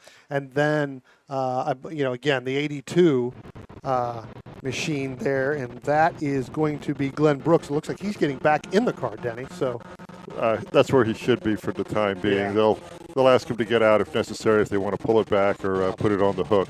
Yeah. It looks like the 5 car, and I don't recall what the name is of the other red car down the way. Looks like they're setting up to do a flat tow for that one. Yeah, I think that was the red car down a little bit further down. Yeah, I believe that is John Hearn. Yeah. in the 7 because it looks like that car was off to far driver's left and then tried to pull down a little bit further and just couldn't go anywhere. And so I think that maybe again it is tough to see from this angle because we can't see the number. But we've definitely done the black flag all. We pulled the cars in, and Greg, you were right. I think a lot of them didn't get it until after they were already coming out of turn 10, so a complete full lap. So, well, as we speak, we're lining up the cars in the on the pit lane proper, single file, and anticipating a restart. Mm-hmm. All right, and we can see here the front edge of the pit lane here, and hopefully we'll be able to get these drivers out here in just a few moments.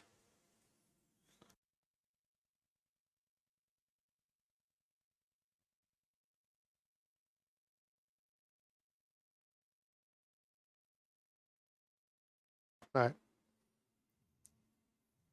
Yeah, getting word that all the drivers are okay, right? That's the first and foremost thing. All drivers are okay.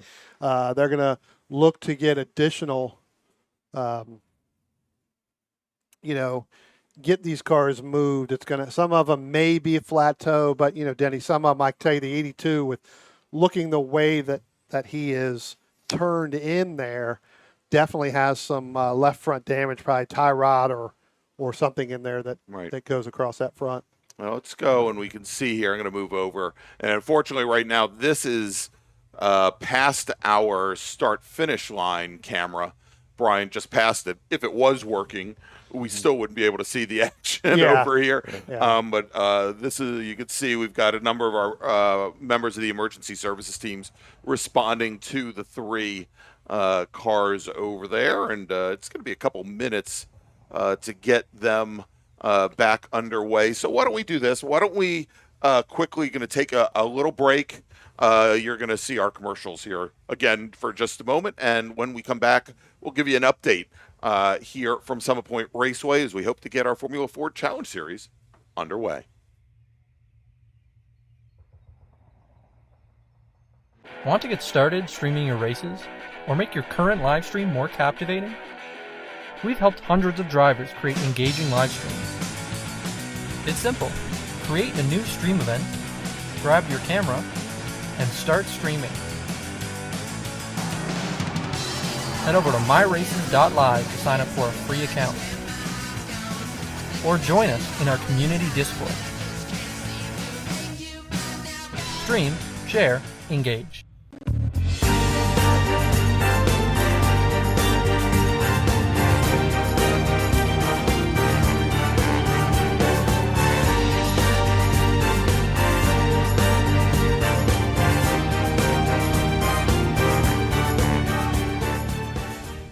Willing and Able Racing offers top-quality spec race car rentals with full setup and repair services, including trackside support for SCCA, NASA, VRG, and other organizations' road race, time trials, and track day events. Their spec racer Ford specialists and each of their Gen 3 machines sports a SATAV sequential transmission and a data acquisition system. Also offering spec Miata rentals, Willing and Able is currently taking reservations for the remainder of the Mid-Atlantic Road Racing Series season. For more information, email Willing and Able at rent@WNARacing.com, see them on Instagram at WNA Racing, or visit their website at WNARacing.com. Willing and Able would like to thank all the volunteers this weekend who've graciously donated their time so that we may race.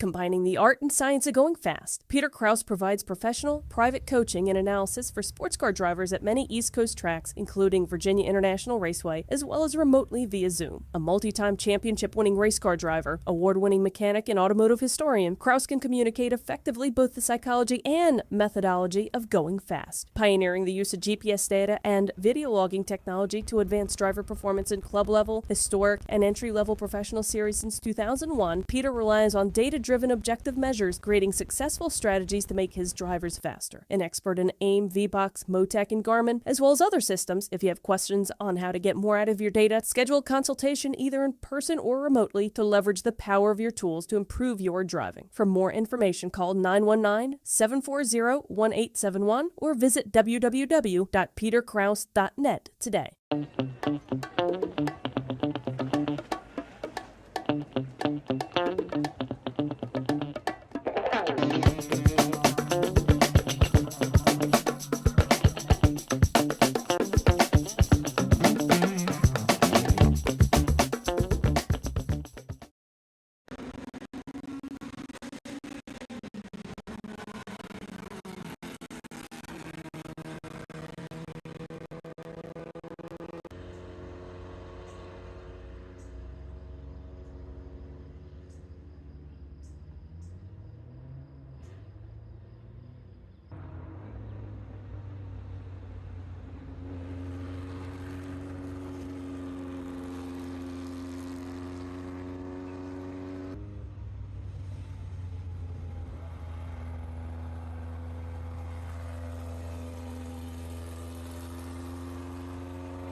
Welcome back to Summit Point Raceway, everybody. Hey, we got things underway a little bit sooner than I expected. We've got our Formula Ford Challenge Series heading back out on track. And Denny, tell me about this. Would this be, well, I guess it'll be a single file restart, right?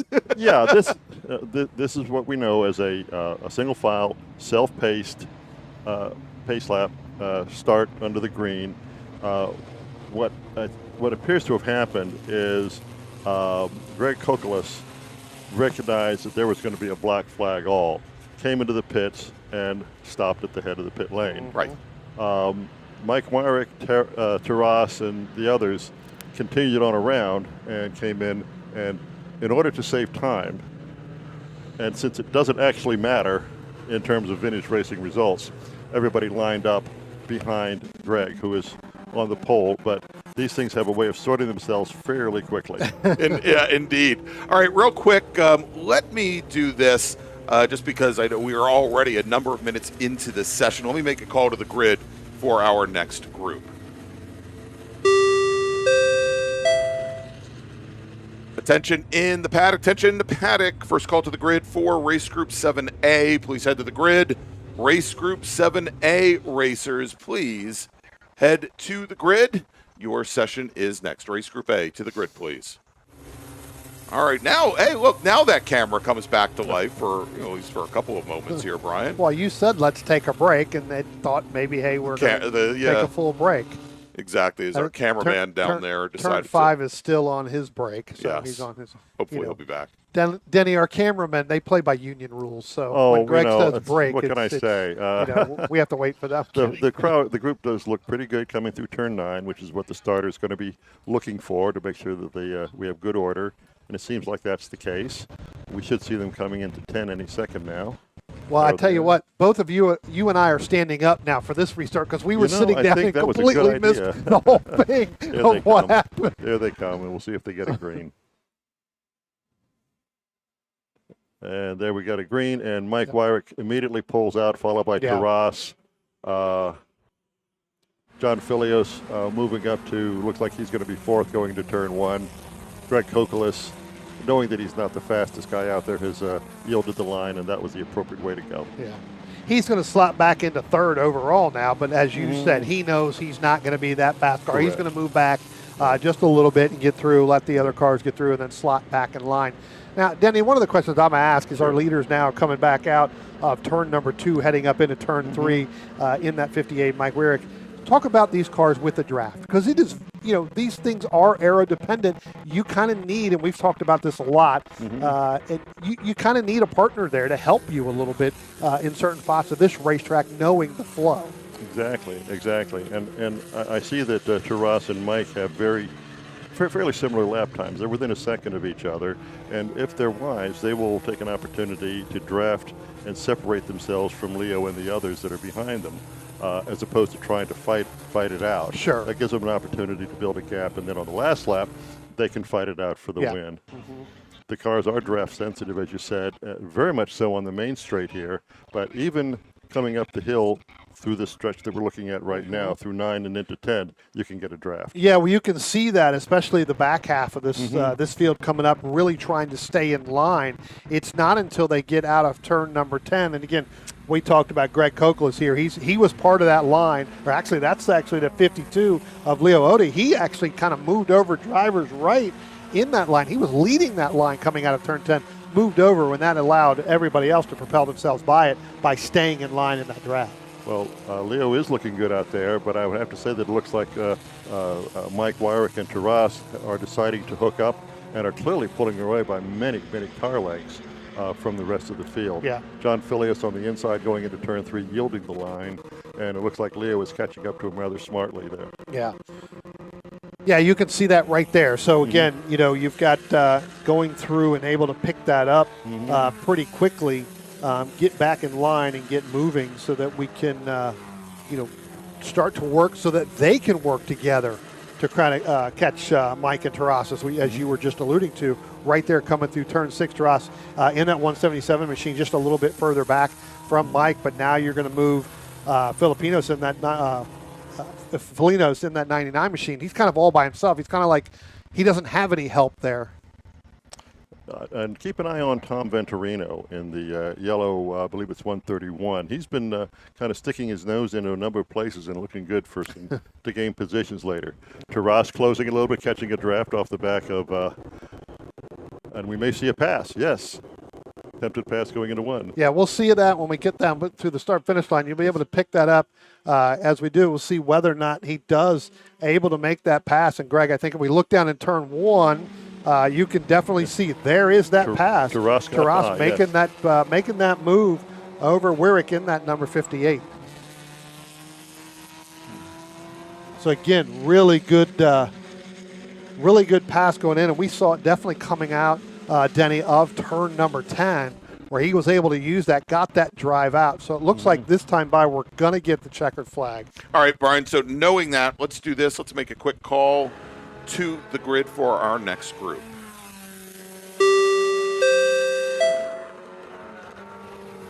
Attention in the paddock, attention in the paddock. Second call to the grid for race group 7A. Please head to the grid. Race group 7A, please head to the grid now. Yeah, I tell you what, Denny. So again, that pass was made at the right time because here we are coming up on that time frame. Again, unfortunately, having to clean up that incident from before. Didn't get very many laps. This is going to be where we're going to see whether or not Taras and that 177 is going to be able to hold him off as they come out of turn number 10.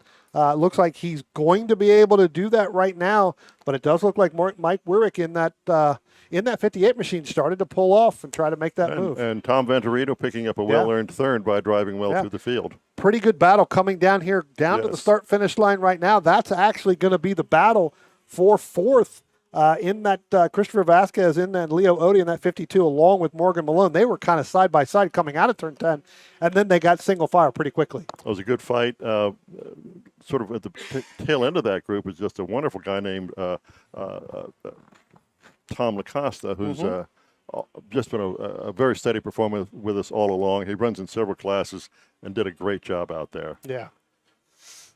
So, again, these drivers only really getting 6 laps total here. And, again, a lot of that has come to because of that incident earlier on when we had the very first start of this race. So, again, getting the checkered pretty quickly here. Mm-hmm. Yeah, I'm sorry I didn't.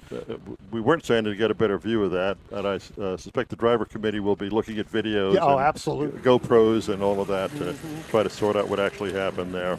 Yeah, I'm sure they definitely will. All right, Brian, grid's looking a little thin for our second group here for the Formula 4 Challenge Series, so let me make another call to the grid quickly.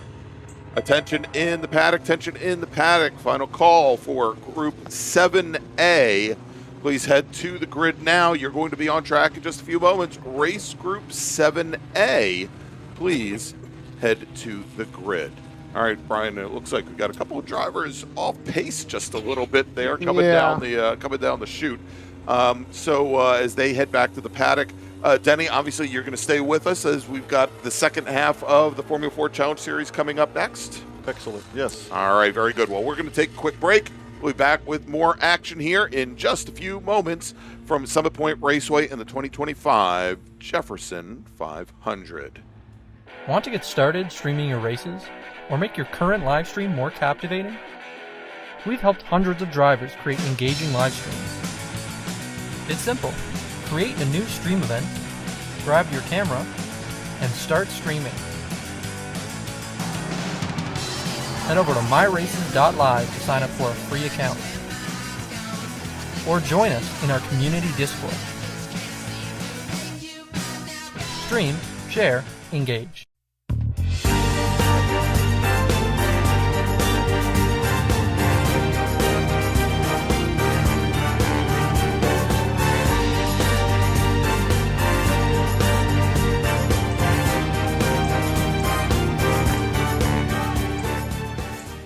Willing Willing and Able Racing offers top-quality spec race car rentals with full setup and repair services, including trackside support for SCCA, NASA, VRG, and other organizations' road race, time trials, and track day events. They're spec racer Ford specialists, and each of their Gen 3 machines sports a SATAV sequential transmission and a data acquisition system. Also offering spec Miata rentals, Willing and Able is currently taking reservations for the remainder of the Mid-Atlantic Road Racing Series season. For more information, email Willing and Able at rent@wnaracing.com, see them on Instagram at WNA Racing, or visit their website at WNARacing.com. Willing and Able would like to thank all the volunteers this weekend who've graciously donated their time so that we may race.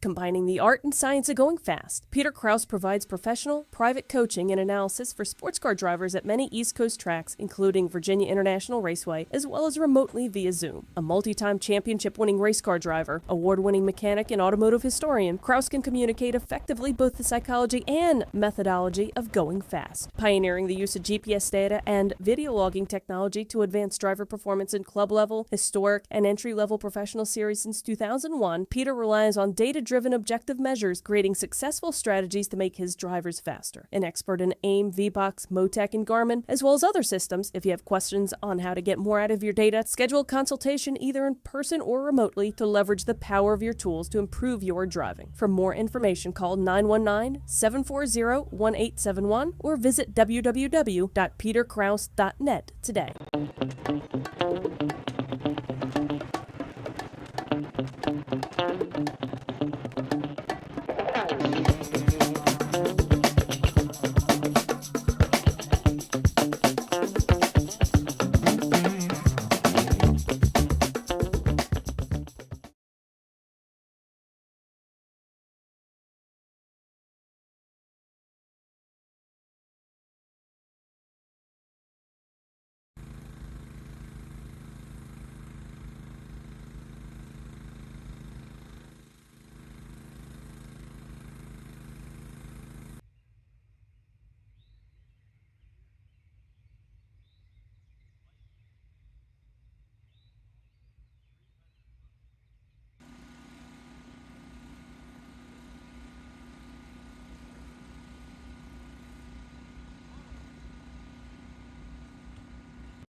Welcome back, everybody, to Summit Point Raceway in the 2025 Jefferson 500. I'm Greg Ginsberg, along with Brian Donati, and we also have here with us today Denny Austin, Chief Instructor with the Vintage Racer Group, as well as noted Formula Ford expert, as we've got our second Formula Ford Challenge Series group heading onto the track for their pace lap. Brian, let's run down the starting order. Yeah, starting on the pole in that number 3, in that 1977 Royale RP24, that's Jacob King. Starting in the second position, in the number 29, in that 1981 Van Diemen RF81, that's Patrick Flynn.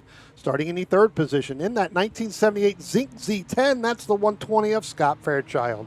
Starting in the fourth position, in a 1974 Lola T340, that's the 27 of Doug Mice.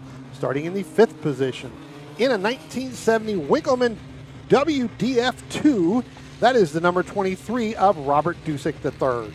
Starting in the sixth position, in that number 59, in that 1978 Crossley 32F, that's Dave Handy. Starting in the number 7th position, in a 1973 Lola T340, that's the 2 of Wayne Nicolette. Starting in the 8th position, in that number 08, in a 1981 Crossley 45F, that's Samuel Ryan. Starting in the 9th position, in a 1978 Crossley 35F, that is the 98 of Tony Stefani. Starting in the 10th position, in that number 4, in a 1971 Mach 719, that's Eric Langman. Starting in the 11th position, in a 1982 Van Diemen CF, that is the 59 of Greg House. Starting in the 12th position, in a 1969 Macon MR7, that's the number 97 of Stefan Vappa. Starting in the 13th position, in that number 20, that's Micah Filiano. Starting in the 14th position, in that number 69, that is going to be Joseph Griffin. And starting in the 15th position, in the number 13, and I know it's not Frank Del Vecchio on your sheets because he's now standing behind me, that's Jordan Mayer. Starting in the 16th position, in that 115, that's Dennis Lane. Starting in the 17th position, in that 116 of Matthew Barber. Starting in the 18th position, in the number 21, that's Dave Fairchild. Starting in the 19th position, the 33 of Ron Beard. Starting in the 20th position, the 81 of Steve Brooks. And starting shotgun on the field, in the number 51, that's Leon Austin. All right, Brian, as you mentioned, we now have Frank Petrano here in the booth with us as we get ready for the start, and green flag is in the air as they head down to turn 1. Over to you, Denny and Frank. Denny, it looks like they're going into that turn 1 as usual, 3, 4, and 5 wide. There really is only one line through that turn. And it's not 5 wide. Right, especially in the exit. There's that little asphalt patch you want to use. Oh, it looks like Doug Meese has moved up to second. I see Jake King has dropped back to fourth. It's Phil Craig. Is that his name, Phil? Phil's like a new guy with us, and he's faster than heck. Patrick Flynn, I think. Patrick Flynn. Patrick Flynn, yeah. We've not seen him before, but I have a feeling we're going to see a lot more of him. Well, you know, Jacob King did not get the start that he wanted right off the gate to drop back that far, but the driver who did was Tony Stefani in that number 98. Kind of went into the center of the racetrack, and that's where, Frank, where he started to make that 3, 4, 5 wide going down into turn number 1 through there. So we'll have to see kind of really what's going to happen with that car as that starts to go through. So again, another car trying to push all of the information all the way through there to be able to do this as they come out of, and we'll try to get the cameras here to work. Doug Meese had moved into the lead. It looks like Flynn is challenging, and we have the third. Jacob King may be getting back in line again. Yeah. Leon trying to work his way through the field from starting last because of no timing. He did not have a time this morning. Yeah, so he's going to have to really, and again, we apologize for the cameras. We've got something going on up here in the booth that we're really trying to take care of as we're trying to cover it. So while you're seeing the turn 8 camera only, we'll try to get it figured out the best we can. So right now, if we can, we'll pick them up going through. We'll be able to spot what's happening out on the racetrack. But you're right. It does look like Jacob King's really trying to get the max out of it, trying to crawl back up into this race, gentlemen. He's going to have a tough job because Doug Meese is a tough guy, and he's leading this race right now. I tell you what, getting to somebody is one thing, and as you said, tough driver there, getting around him is another. Sorry. As we come out of turn number 8 now and start to head up, it is going to be Doug Meese and then Patrick Flynn. That's 1-2. Samuel Ryan sitting in third. Jacob King, as you talked about there, Frank, sitting back in fourth, made up some gains through there. So we'll have to see whether or not he's going to be able to move. And again, you know, Denny and I were talking about these cars with the draft, right? That is definitely going to help you with the draft to make it, getting that partner to be able to propel you up in front of somebody when you have that option. And it looks like we have 4 or 5 drafting groups that are working together amongst themselves. They need to get themselves positioned and then start drafting to catch up to that group of leaders. Jacob King has worked his way up to third, it looks like. Sam Ryan is doing a great job. He got up into second. For a while, he was in first.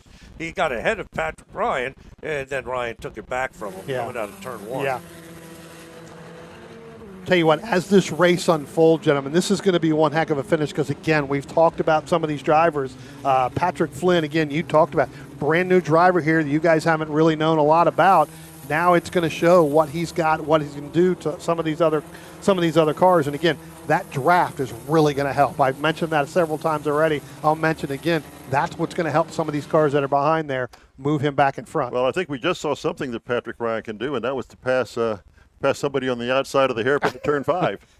Yeah, not something you see. It doesn't matter which car it is. That is not something there. But I tell you what, as they come out of turn number 10 and head down by the start-finish line, they were Patrick Ryan and Jacob King, yes. Yeah, I tell you what, Patrick Flynn and Jacob King were side by side coming out, and then Jacob King got him back behind. As they head down into turn 1 here, right now, gentlemen, I tell you what, you're gonna see side by side again. Jake King trying to push that envelope there.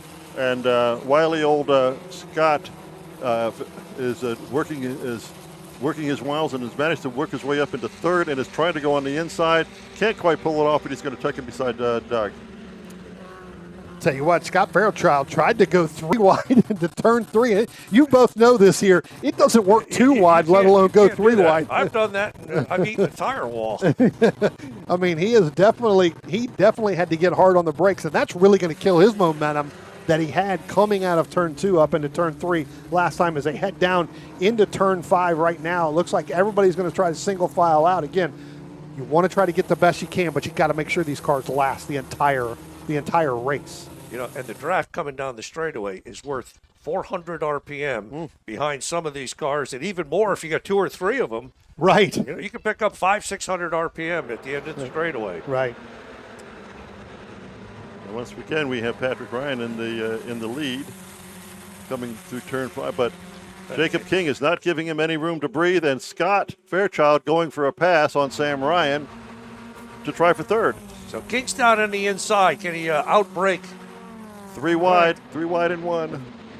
Well, I tell you what, Jake King tried to pull out a little bit as he saw, try to say this 3 times, gentlemen, as he saw Scott Fairchild make the move. He moved out to try to help with that draft. Wasn't able to make that stick going down into turn 1.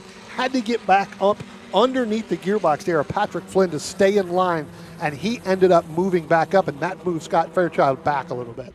Well, lurking in the back there, just waiting for things to happen, are Dave Handy and Wayne Nicolette. A couple of wily racers. Dave Handy from VIR and Sasco Motorsports. Yep. Knows a thing or two about this game, and I guarantee you his car is well put together. And this is a brand new car for him, Denny. This is Crosley 32. Yeah.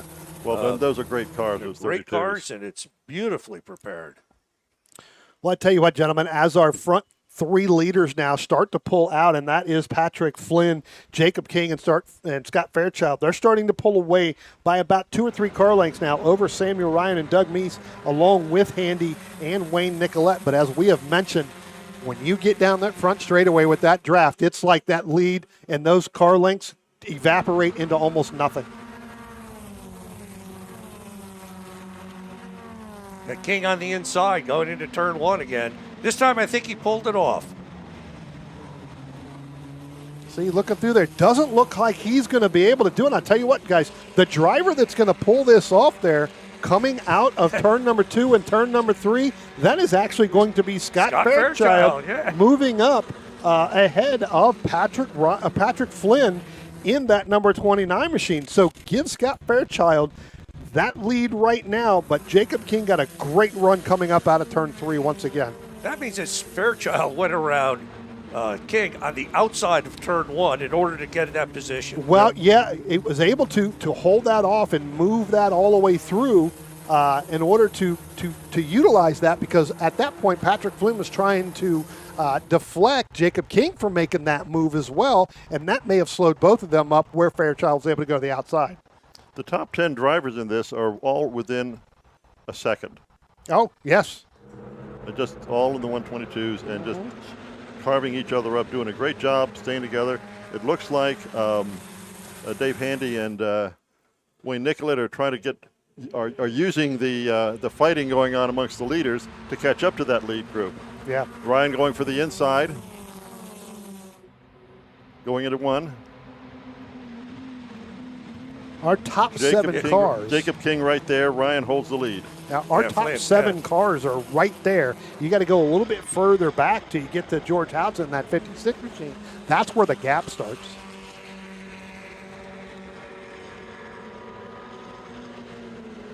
As they come up into turn 3, Scott Fairchild still leading over Patrick Flynn, Jacob King, Samuel Ryan, Doug Meese, Dave Handy, and Wayne Nicolette. You got to go a little bit further, as I said, couple car lengths back to the 56. George Houch, then Eric Langbein, and then you got to go to Mike Aguinano.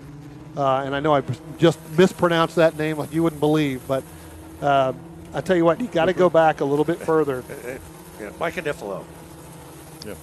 Yeah, it's car number 20 in his Van Diemen. It's got 1981 Van Diemen out of Connecticut. Stonebridge Racing. He cryo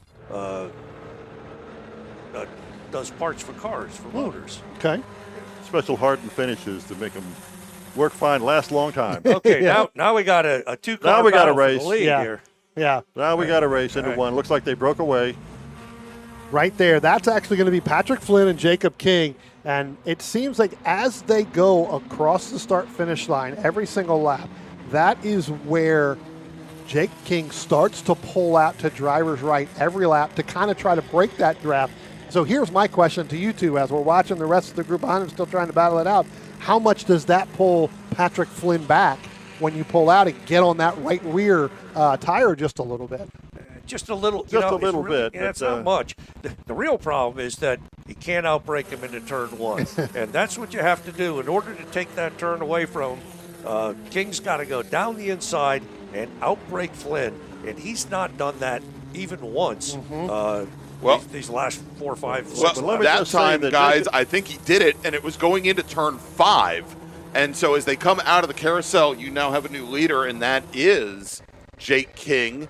And I believe he's going to lead the field now out of turn 8 and up the hill. Yep. He's going to lead by about a car length. Well spotted. Jake King is a wise head on a young body, and I have a feeling that he might have been just trying to set Patrick up a little bit with that repeated attempts on the one side and only to take him somewhere else. All right, Sold him a dummy. So now and there he is. Yeah, so he made a blocking move. You're allowed to make one blocking move.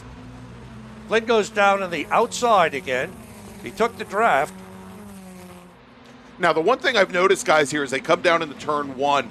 King has not had a great run, first under braking into turn 1, but also coming out of turn 1 and making the run down to turn number 2 here, and then down this short chute where we follow them here. You'll notice he drops about 3.5 to 4 car lengths back from Patrick Flynn, who is our new leader, where he picks it up again, is going down the hill, going down the chute, and into turn number 5. And we'll see here if Flynn leaves the door open like he did the last time. He had the car all the way driver's right.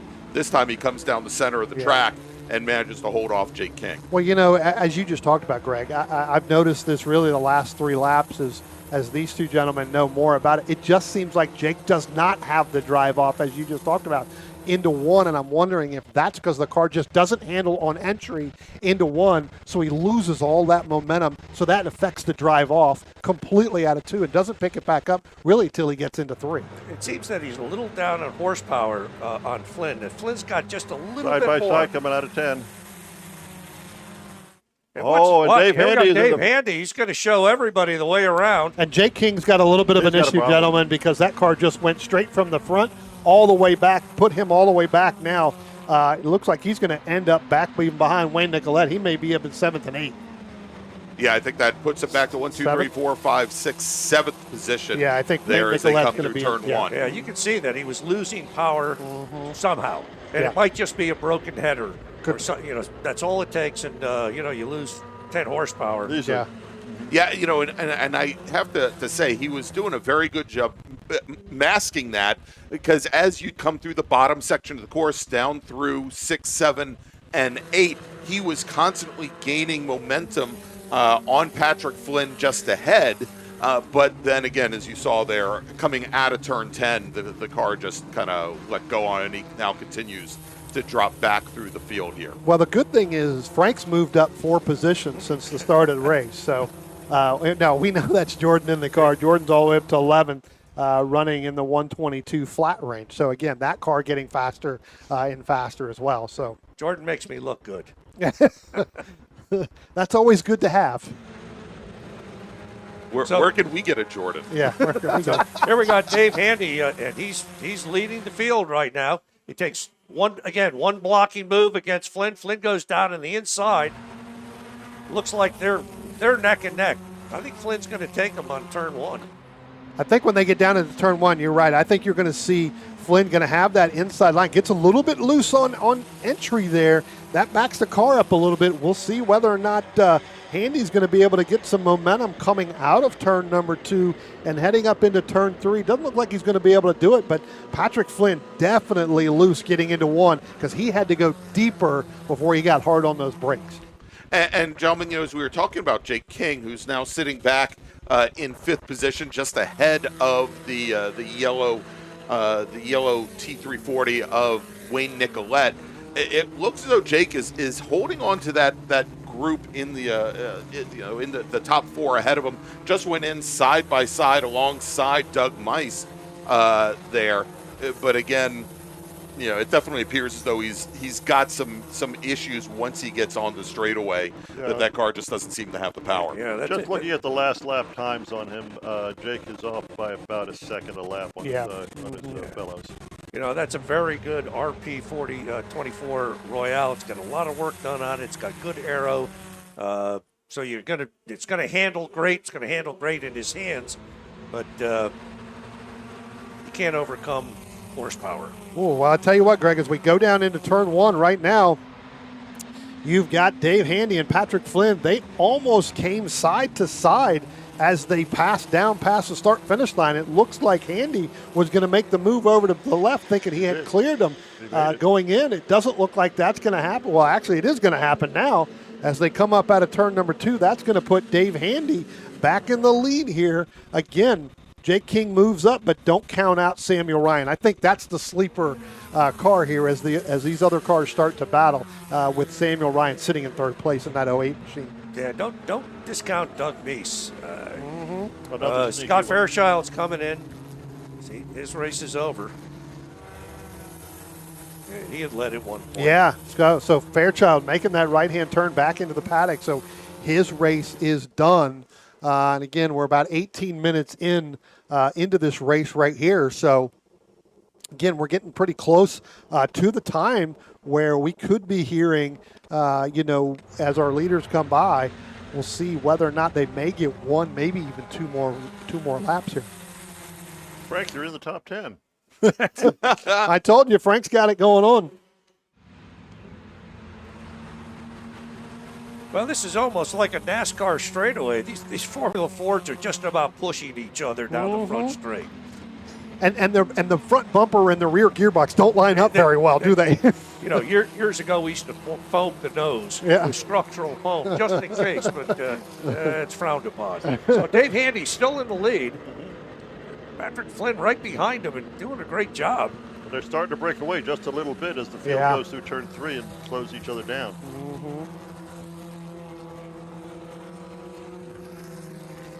We'll see when they get to turn 5 again. We'll see whether or not Patrick Flynn, or Handy actually, can hold off Patrick Flynn in that 29 machine. Doesn't look like he's going to, but now you've got Samuel Ryan.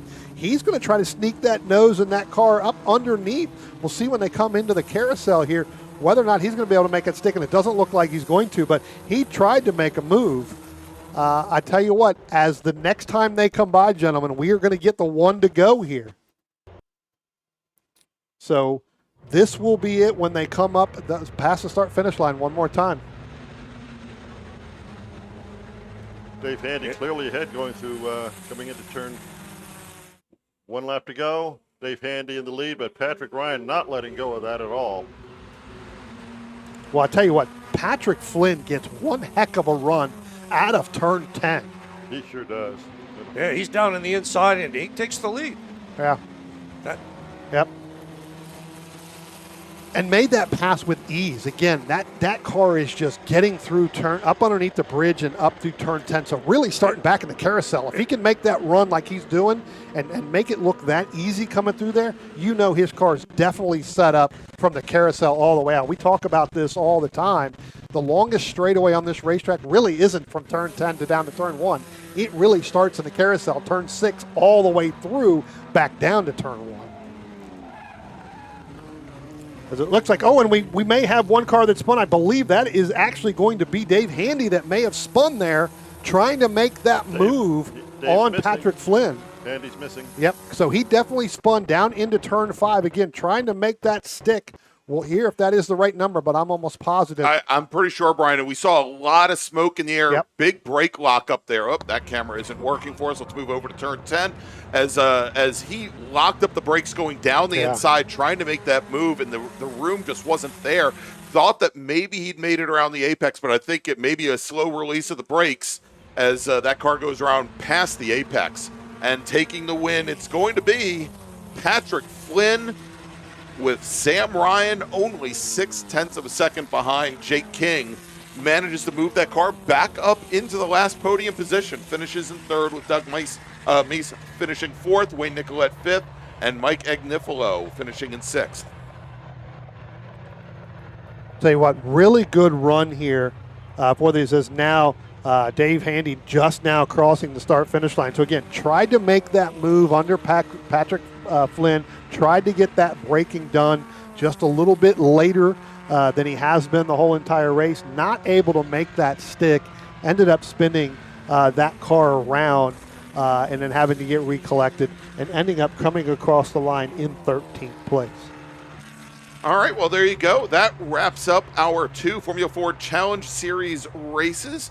Frank, Denny, hope we're going to see you back here a little bit more this weekend. Bet it. Absolutely. All right, and of course here, let's bring up, we're going to go and bring up the schedule here so you can take a look and see when our next Formula Ford Challenge races are.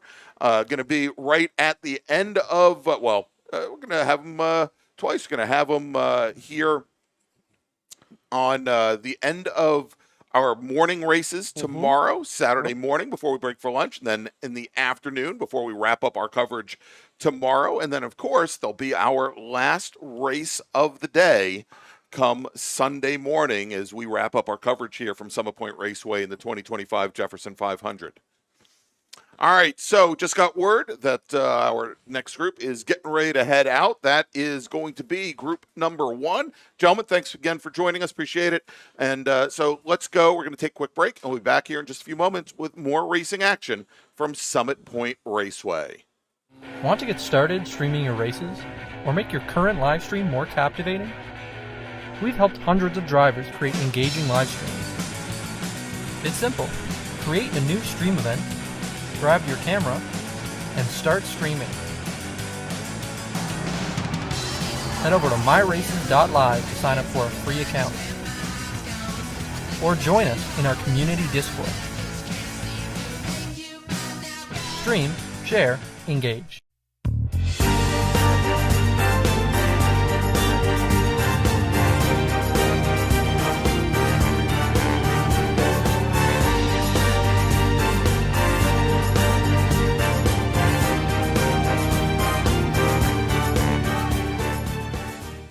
Willing and Able Racing offers top-quality spec race car rentals with full setup and repair services, including trackside support for SCCA, NASA, VRG, and other organizations' road race, time trials, and track day events. Their spec racer Ford specialists and each of their Gen 3 machines sports a SATAV sequential transmission and a data acquisition system. Also offering spec Miata rentals, Willing and Able is currently taking reservations for the remainder of the Mid-Atlantic Road Racing Series season. For more information, email Willing and Able at rent@wnaracing.com, see them on Instagram at WNA Racing, or visit their website at WNARacing.com. Willing and Able would like to thank all the volunteers this weekend who've graciously donated their time so that we may race.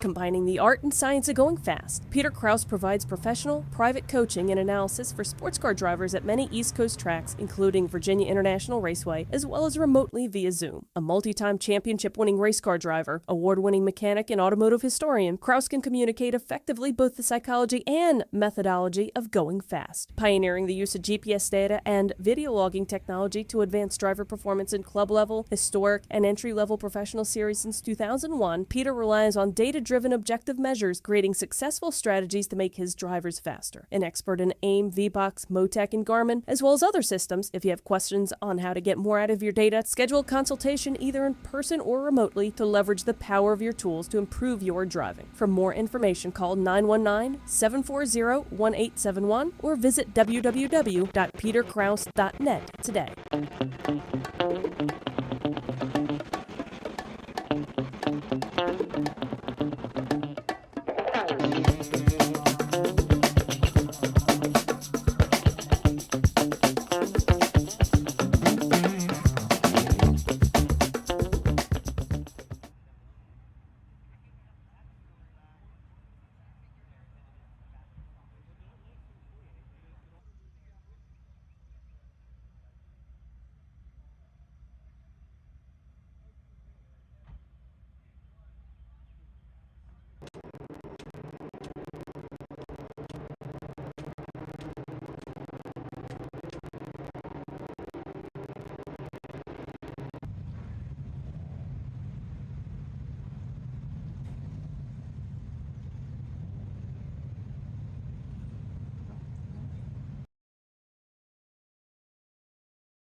Welcome back to Summit Point Raceway in the 2025 Jefferson 500. After that great race we just saw from the Formula 4 Challenge Series, Brian, we move over now to the Tin Tops. This is the Wire Cup, the IMSA RS and SCCA 2.5 leader reunion. The IMSA RS was for the back in the early 70s for the lower displacement cars, not your like the big TransAM type cars, but the smaller coupes and sedans. And they're getting ready to head on to the track right now, followed behind our pace car driven by Graham Taylor. And as they come out, Brian, let's run down the starting order. All right, we'll get through as many as we can here with a pretty big field here in this group. So starting on the pole in that number 186 is John Balcom. Starting in the second position in number 3, that is Steve Byrne. Starting in the third position in the number 79, that's Matt Sturgeon. Starting in the fourth position in the number 86, that's Mike Kelly. Starting in the fifth position in the 137, that's Stephen LeBrun. Starting in the sixth position in the 199, that's Vince Vaccaro. Starting in the seventh position in the number 14, that's Alan Ferragonio. Starting in the eighth position, and we saw him earlier out here, that is the 67 of David LeBrun. Starting in the ninth position, that's the 45 of Robert Ball. Starting in the 10th position in the number 16 of Gary Reed. Starting in the 11th position, the number 41 of Rich Hall. Starting in the 12th position in the 74, that's Don Wonegat. Starting in the 13th position in the 44, and I know I'm going to mispronounce this name, Greg. Of course you are. Norman Latatupe. Latolippi. Latolippi. See, I told you I'd mispronounce it.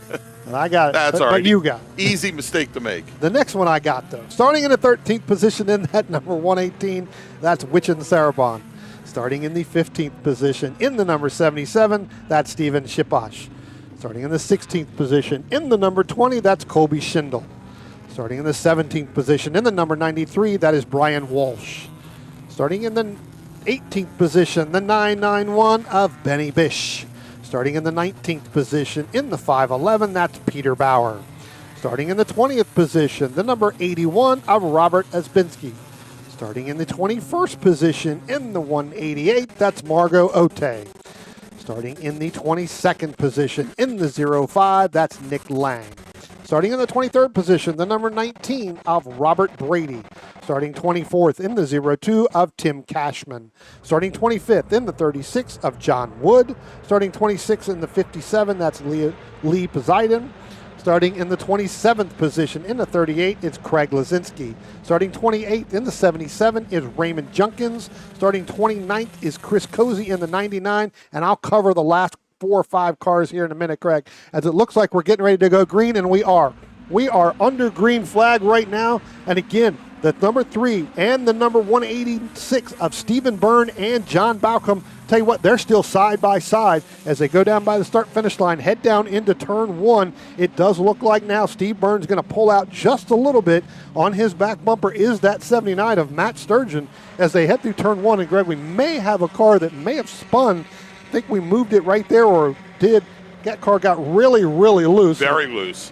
Yeah, so that Byrne car, that is a 1970 Datsun 510. That's your leader going into turn 3. Whoops. There we go. Let's catch him now as he heads down the chute. That is a former SCCA GT3 machine that is heading down, and Steven's got multiple runoffs starts with the Sports Car Club of America, as well as he's calling Summit Point his home track, Brian, since 1979. So if that Datsun 510 doesn't know its way around this track, I don't know what does. Could be one of those autonomous vehicles at this point now, right? He just gets in there with a helmet. Just puts it out there, and off it goes with Steve Byrne and probably with John Balcom in the 186 Fiat Coupe right behind. That's the yellow coupe, and John Balcom, we've seen him for years. It's always interesting when I see him here in this machine. He's been racing in SCCA Super Tour races for the past couple of years, both in an Alpha as well as a Fiat, both in, I believe, H production and also F production, depending on the chassis. Also put in a lot of time, I believe, in GT1 racing in a much higher horsepower car as he now takes the lead in that beautiful 124 coupe. Yeah. Yeah, I tell you what, we got some pretty good racing going a little bit further back, and that's between the 86 of Mike Kelly and the 137 of Stephen LeBrun. I tell you what, Greg, coming out of turn 2, heading up into turn 3, they're going to go side by side right there with Stephen LeBrun and Mike Kelly. Does look like both of them are going to get through there. Looks like maybe one of them might have dropped the Kelly tire dropped there. the wheel. Now, Kelly's in the silver Volkswagen Golf GTI, and directly behind him, he is in the black and red Alpha GTV, I believe. Or probably no, I'm sorry, it's a Ford Escort, Mark I Escort there as they come down the hill together. But a great little battle there to kick things off. Mike Kelly, this would also be a track that he has called home for many years, Brian, although I don't think he was alive in 1979. No, I don't believe he was either. But it's always a great story. He grew up watching racing here. I believe his father raced for a number of years, for almost 20-some years, and then finally was able to get the chance to get behind the wheel here at Summit Point and race with the Sports Car Club of America, where he was Rookie of the Year about 10 years ago, and he's also won the Mid-Atlantic Road Racing Series H Production Championship a couple of times, and we've got his girlfriend, Taylor Hyatt, in the chat as well. Yeah. Mike got his first taste of asphalt legend car racing this past weekend. Yeah, he does everything. Yeah. Well, I tell you what, if I would have never put him in the car years ago to let him do a test just because I was tired and didn't want to run the test, he wanted to try it. I don't think he probably would have ever known how much fun that really is, because he's still right now got a battle on his hands with Stephen LeBrun as they go up out of 3 down into 4. They were still side by side again on that lap before. Actually, I think that might be Vince Vaccaro now that I'm looking at it in the 72 Alpha GTV. Yeah, indeed. That's that red and black machine right behind him. That's the Alpha. And then I believe that LeBrun in the Ford Escort is actually just ahead of the Golf. Let's track them here as they come up the hill. We'll catch them coming out of turn 8 in just a moment. Yeah, there's the Ford Escort with the white with red and blue stripes just ahead of Mike Kelly, and it looks like Kelly might have now left Vaccaro behind. Well, he left LeBrun behind. Oh, I'm sorry, LeBrun behind. Yeah, I'll get this right eventually. Yeah. And now he's right on the back bumper of the 137 Ford Escort. At least he was coming through turn 10. And it's pretty clear here as they come onto the front straight, the Escort with quite a bit more power. Yeah. Not more cornering speed, but more power than the Golf of Mike Kelly. And the Alpha, they're a little bit faster in a straight line as well than that Volkswagen Golf. Yeah, that Volkswagen Golf, when it came off turn 10 last time, looked like he may have dropped the parachute, because that car basically stopped. LeBrun went by him like it was really, as I said, the parachute was out, and he's dropped back. Although he gets through turn 3 that much faster than both of them. You'll see right here. Here he is closing up. Oh, and then we got the car a couple that was the orange BMW 2002 of Bob Ball. Yeah, that got very loose coming out of turn 3. You can see he's falling off that group right now. Definitely used the right and the left rear tires because there was a lot of pressure on that right rear tire when he hit the curbing, and then the left side there. All right, so we see in this group right here, this group is being led by the Ford Escort of Stephen LeBrun, currently running 4th overall. Then we got Mike Kelly. Then we've got Vince Vaccaro in the black and red Alpha. Then Mike Kelly, and right behind Mike Kelly, that's AJ Ferragonio in his BMW 2002. We've seen AJ run quite a bit with some of the non-vintage organizations up and down the East Coast. Mm-hmm. As now that Alpha has of Vaccaro has some designs, Brian, on getting around Stephen LeBrun. Whoops, I'm sorry. Let's try that again. As they come down in the 1, Vaccaro to the inside, LeBrun to the outside, and I'll tell you, that Escort, that thing's got a head of steam. It's not that quick to the apex, but once he gets that car straightened out, it is very, very quick. Yeah. Tell you what, a little bit further back from that group too. Okay. Really good battle. Just now going into turn 1 with the 93. That's the Pinto with Brian Walsh along with the 99 of Chris Cozy. He's a little bit further back. We had Josh Brown there, but he's dropped back even further than that. They were in a pretty big battle in there, so we'll have to see. And just as I talked about Chris Cozy, he has now gone 4 wheels off, I believe, down in turn number 5, I believe, the last time by. So we'll have to pick up where he was. But the last time I was talking about it was definitely you had Josh Brown there, you had Cozy, and then you had the 93 machine there, Brian Walsh. They were kind of in there, and I think both of them may have gotten a little bit collected in that off in order to do that, because they were right on nose to tail last time by. Here comes that battle we've been kind of watching here, Greg. Move it forward, coming out of turn number 10 again. You talked about, you talked about Vince Vaccaro in that Alpha, along with Stephen LeBrun in that Ford. That's one of the fastest Ford Escorts I've seen in a long time, because he definitely gets to run off of turn 10 down into turn 1. Pretty good. He's able to hold off. That's 4th overall, but he's able to hold off that 199 of Vaccaro, Mike Kelly. And they're starting to come up on some of the lap traffic here, Greg, and they're having to maneuver pretty quickly to get set up to get back in line. And what that's done, that's actually brought Bob Ball. We saw him that one time get really, really loose. There you see it, Bob Ball, all the way far driver's left in that yellowish orange color car. He's dropped back just a little bit, but he was coming right on their tail.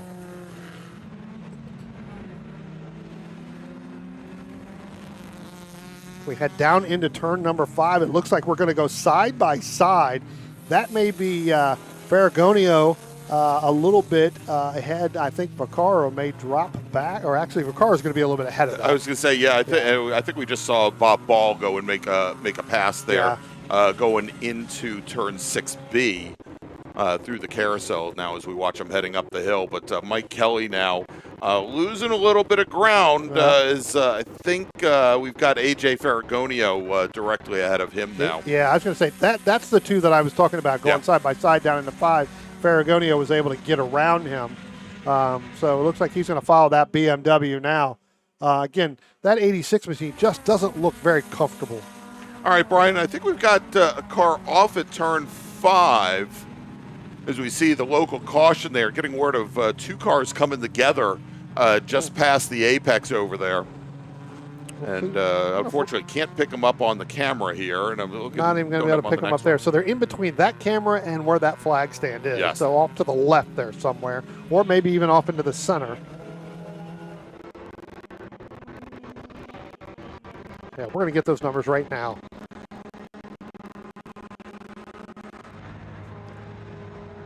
Yep. All right, and we're getting word now, Brian, that the 2 cars, as we watch this great fight coming through turn 10, and that's another one of our Alphas. I believe that's Don Wanneget there, as well as Bernie Bish. Wanneget in an Alfa Romeo, and then Bish in a 2002. But we are going to a full course caution. Yep. Now we'll see here is there you go. Hand those 2 flags over there at the starter stand.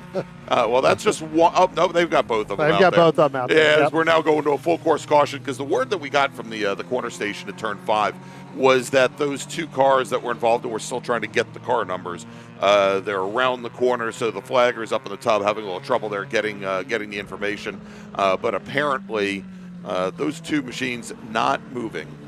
And so now we are going to be going to a black flag all, which means that the drivers on track, they are going to be heading to the pit lane, and hopefully we'll be able to get this race back underway. Yeah. Here is we've got about 6.5 minutes, I guess, left in what has been about 20 minutes per race.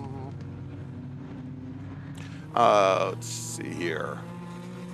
So again, what's going to end up, what happens, Greg, and we saw this earlier on in our group 7B, that Club Ford race, that first group was where some of these cars that are kind of in the back of the field, they got to the black flag, to see the black flag before they got to the pit road. So they're pitting in. I can know. It looks like we got one car that may have missed it. There you go. Looks like we've got the 183 of Matthew Brady has missed the black flag there, so he's definitely going to slow down, but he's going to have to go all the way around. But Brian, on the bright side, he's going to get a lot of camera time, because we're probably going to follow him all the way around. Actually, that's not true. We're not going to do that. We've got other drivers that did not miss the black flag, Brian, and they're heading to the pit lane. I'm sure Mr. Brady appreciates Yeah. not covering him all the way around the racetrack. But again, it goes back to now where we go back where you have John Balcom, Steve Byrne, and Matt Sturgeon. Matt Sturgeon was actually making a run on Byrne when the double yellow or full course caution and then the black flag all came around. So again, we're going to end up having some of this back end cars going to be sitting there and waiting to see where they go, as it looks like the 13 machine. That is actually going to be Joe Telebin. He's decided that his race is over. He's made the right-hand turn down into the paddock. So looks like he's going to call it a little bit as we're waiting on our last car there that run Mr. Brady to run past the incident scene before we can get our emergency vehicles moving to remove those two cars. And I did not hear the numbers of those cars. Yeah, either, I still haven't picked them up. What we'll do, Brian, as we look through the order here, I have Colby Schindel in his BMW 2002 is, let's take a look. We've got a number of drivers that have completed 6 laps, and I'm not going to keep showing you just the back of that wrecker right there. So let's come over to this shot here. So most of our racers were on either lap 7 or on lap 8, showing 2 laps down. Steven Shippush and his Rabbit with Peter Bauer in the Datsun 510, the blue, red, and white 510. Kate Garabedian in the 136 BMW 2002, Declan Creaney in a 510, Joe Teplich. I'm just trying to pick out the racers that had the least number of laps that we know hadn't pitted in. Rich Hall and Brian Walsh. Walsh in the Pinto, Rich Hall in a green BMW 2002. They've completed 3 and 4 laps respectively. There's a good chance there. Apparently, though, tell you what, we're going to find out, Brian, because those two cars, they got them untangled and sent them back out. So one of them, obviously was that a Volkswagen Golf, the black one there in the back. Yeah. So the black Golf or Rabbit. That could be Steven Shippush, yeah. 77. And then just ahead in the light blue, that's a Datsun 510, it looks like. And looking to see who that might be. I don't see a blue one. Yeah, I don't see a blue one in our timing and scoring. Let's take a look as they come onto the pit lane. And I'm going to break out the handy-dandy binoculars, Brian, and see. Is it blue or is it possibly gray? I think the gray car is the back one, is the Golf. Is the Golf? Yeah. Oh, you know what? I think it's the 511 of Peter Bauer. Yep. Yeah, Peter Bauer in the 1971 blue. It's listed as blue, red, and white Datsun 510, right. And I think that's it. As we now have cars heading back out, Brian. So we've got a couple minutes on the clock. Likely going to have 1, possibly 2 more laps. And we're racing right off of the green, right off the pit road. So yep, no full course caution and a restart under caution. They just sent them right back out. And you'll notice here at all the corners, those flags are down. So we are back underway here at Summit Point. And with these cars, we're going to black flag all and bring them all back in. So we're going to black flag and bring them all out. And I think that may have been a little bit of a miscommunication when we went out with our leader, because he definitely went out and he definitely went out and went full tilt right off of pit road. Right. And I think what we were supposed to do was, like we did in the one group, is have them go around have a self-paced lap. Yeah, exactly, which never happened. Yeah, I think that's that may have been a little miscommunication there, but we're going to rectify it. We're going to bring them back down pit road. And really what that's done, Greg, is that's put Balcom, Byrne, Sturgeon, LeBron, Vaccaro, Ferragonio, and Kelly and Ball and Reed. That's going to put them back where they need to be. And it looks like we got another runner here as it looks like John Balcom now doesn't want to come down pit road again. So Should we cover that beautiful? Let's see if we can grab him here. There's John in that beautiful Fiat 124 coupe here. So the car that got tangled up down there, Greg, the blue one, is Peter Bauer in that Yes. 511. So not sure if you. Right, no, yeah, if you we had did already get it. said Yeah, that. in Okay, the Datsun 510. Yeah, absolutely.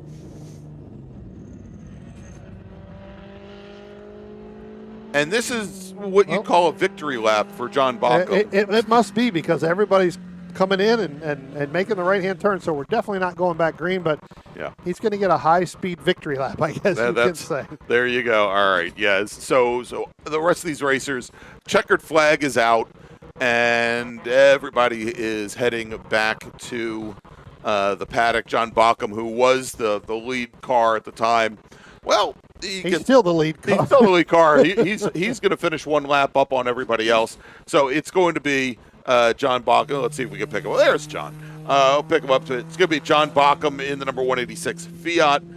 Stephen Byrne finishing second. He's in TO2. Then Matt Sturgeon will finish in third. Stephen LeBrun will finish fourth. Vince Vaccaro fifth. And then AJ Ferragonio will finish in sixth.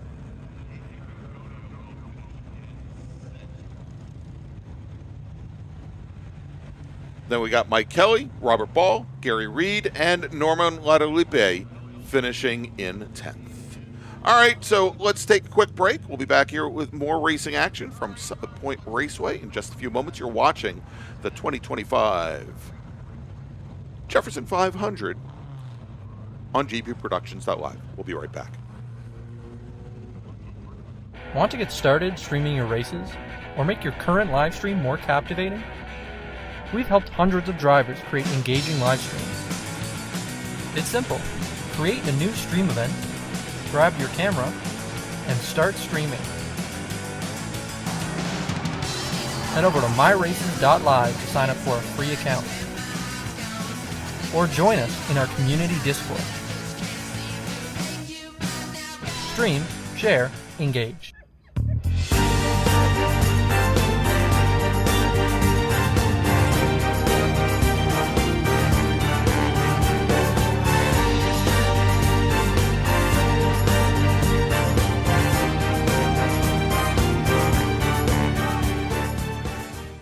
Willing and Able Racing offers top-quality spec race car rentals with full setup and repair services, including trackside support for SCCA, NASA, VRG, and other organizations' road race, time trials, and track day events. They're spec racer Ford specialists, and each of their Gen 3 machines sports a SATAV sequential transmission and a data acquisition system. Also offering spec Miata rentals, Willing and Able is currently taking reservations for the remainder of the Mid-Atlantic Road Racing Series season. For more information, email Willing and Able at rent@WNARacing.com, see them on Instagram at WNA Racing, or visit their website at WNARacing.com. Willing and Able would like to thank all the volunteers this weekend who've graciously donated their time so that we may race.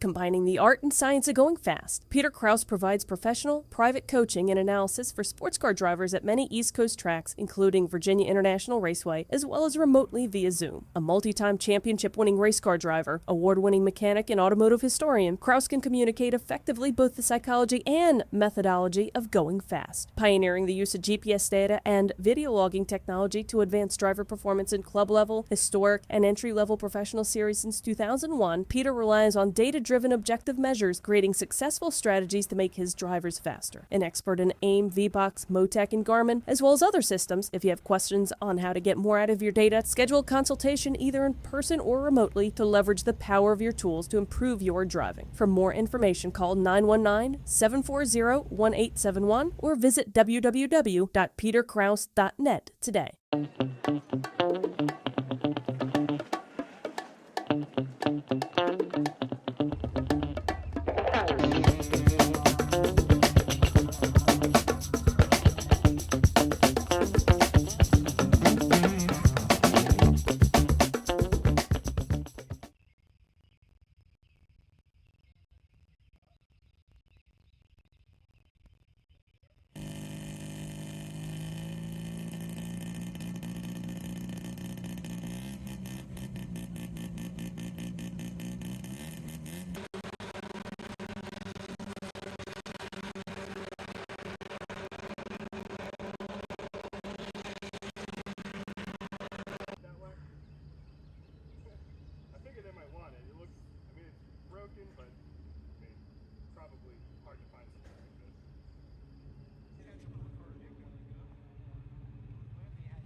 Welcome back to Summit Point Raceway, and it's a 2025 Jefferson 500. And Brian, before we just saw the smaller displacement tin tops head on out, and our sedans head out. We're going to have the big ground pounders coming out here in just a minute. But before we get back underway, of course, I want to thank our wonderful hosts with the Vintage Racer Group and Jim Karamanis in particular, who we've known Jim for many years, and Jim's always been great to us, and we're so happy that he brought us in here first, starting last year for the 2024 edition, and has us here once again.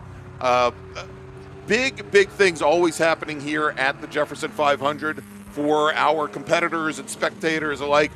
Tonight, when racing finishes, and I think starting at around 6 o'clock tonight, the rocker cover races, Brian. And for those of you that don't know what a rocker cover is, it's a valve cover. Yeah. And essentially, it's like Pinewood Derby for grown-ups, where they go and attach wheels to these valve covers, put weights in them, and they run them down a track to see who wins. And more importantly, that's what you don't see at Pinewood Derbies. There's alcohol involved, of course. So it should be a good time tonight. Hopefully we'll remember to tell you what happened. Hopefully the weather holds up that we can do. I know it's inside, but exactly. Hopefully the weather holds up. We are expecting some thunderstorms to get ready to come out. We're getting black flag out there. And I just saw lightning, Brian. So what's going to happen is I think we're going to be under a lightning delay here. Yeah, maybe. And that is indeed what the issue is as we're watching cars run around. Yeah. I was just going to say, let's run down the starting order, but I have a feeling we're going to have a lot of time to do that here.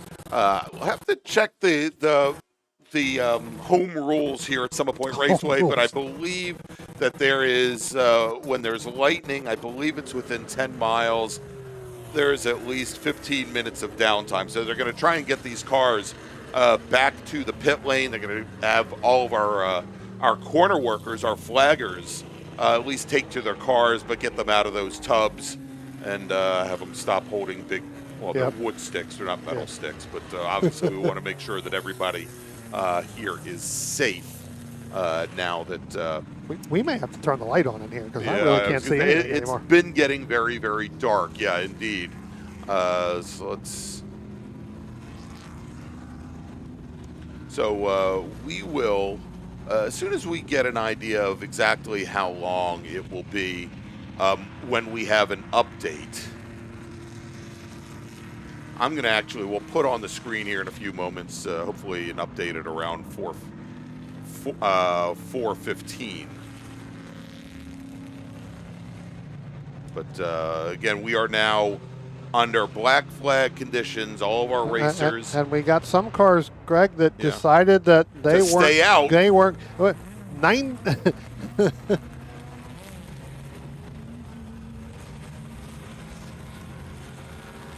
Yeah, we're gonna run the pace car out and collect them. We're gonna send everybody else back behind the grid, back there. So we've got 5.1 miles as the first lightning strike. So, Greg, I tell you what, we really probably should really think about, kind of shutting this down right now just to be on the safe side. Mm-hmm. So what we'll do is let's go ahead and take a break. When we come back, we'll give you some updates. If not, Greg will put them up on the screen, on the stream, so that you'll be able to hear or see, you won't be able to hear because we're going to shut everything down, and be able to see what is really happening with the updates. So we're going to go ahead and take a break. We're going to shut this down for now, and hopefully this isn't a very long delay, at least minimum 30 minutes. And when we come back, we'll be able to get this thing wrapped up with our last two groups of the day here at the Jefferson 500 at the Summit Point Raceway. We'll be right back. Want to get started streaming your races or make your current live stream more captivating? We've helped hundreds of drivers create engaging live streams. It's simple. Create a new stream event, grab your camera, and start streaming. Head over to myraces.live to sign up for a free account. Or join us in our community Discord. Stream, share, engage.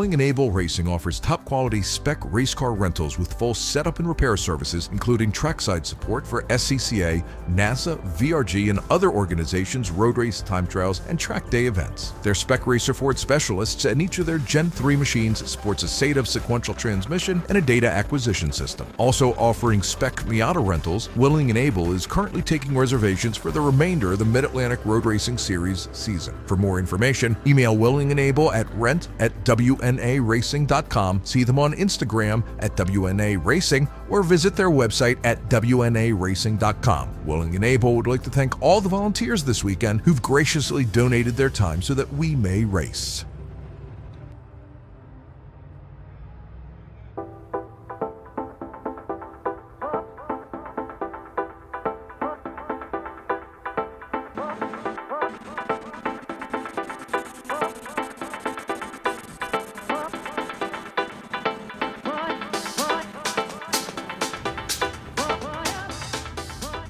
Combining the art and science of going fast, Peter Krause provides professional, private coaching and analysis for sports car drivers at many East Coast tracks, including Virginia International Raceway, as well as remotely via Zoom. A multi-time championship-winning race car driver, award-winning mechanic, and automotive historian, Krause can communicate effectively both the psychology and methodology of going fast, pioneering the use of GPS data and video logging technology to advance driver performance in club-level, historic, and entry-level professional series since 2001. Peter relies on data-driven objective measures, creating successful strategies to make his drivers faster. An expert in AIM, VBOX, Motec, and Garmin, as well as other systems. If you have questions on how to get more out of your data, schedule a consultation either in person or remotely to leverage the power of your tools to improve your driving. For more information, call 919-740-1871 or visit www.peterkrause.net today.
Three clear, double yellow.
Welcome back after a long delay. It's the 2025 Jefferson 500 presented by the Vintage Racer Group. I'm Greg Ginsburg along with Brian Donati. And Brian, just got some information perhaps we didn't want to see.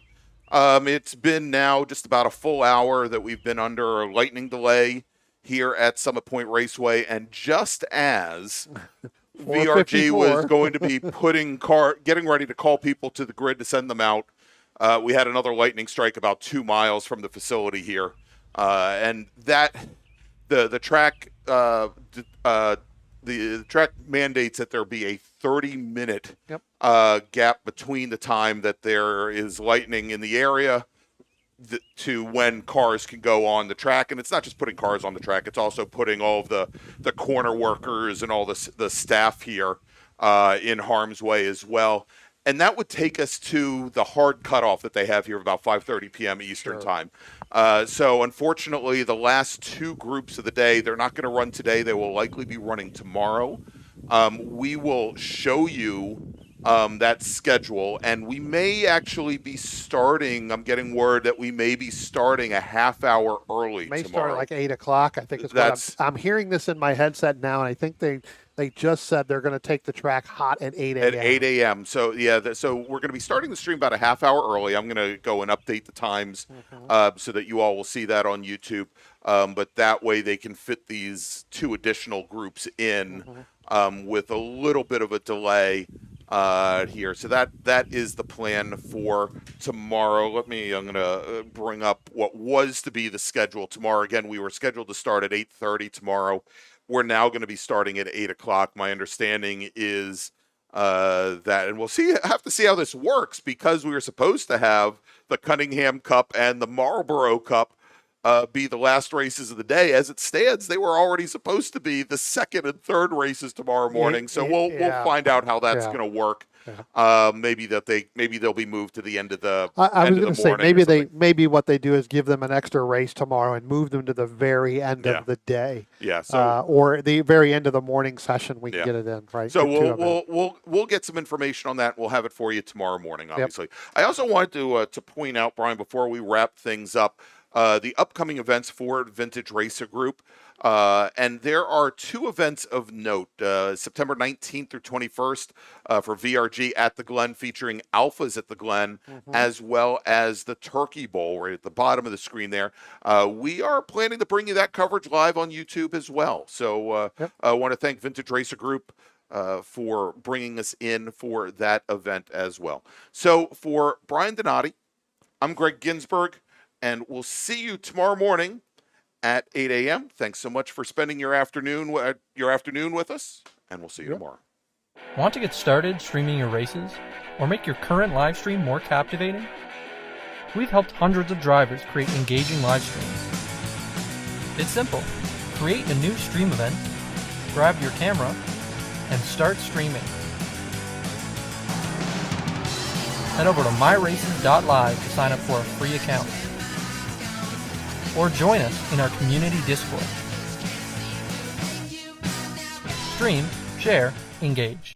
Willing and Able Racing offers top-quality spec race car rentals with full setup and repair services, including trackside support for SCCA, NASA, VRG, and other organizations' road race, time trials, and track day events. Their spec racer Ford specialists and each of their Gen 3 machines sports a SATAV sequential transmission and a data acquisition system. Also offering spec Miata rentals, Willing and Able is currently taking reservations for the remainder of the Mid-Atlantic Road Racing Series season. For more information, email Willing and Able at rent@WNARacing.com, see them on Instagram at WNA Racing, or visit their website at WNARacing.com. Willing and Able would like to thank all the volunteers this weekend who've graciously donated their time so that we may race.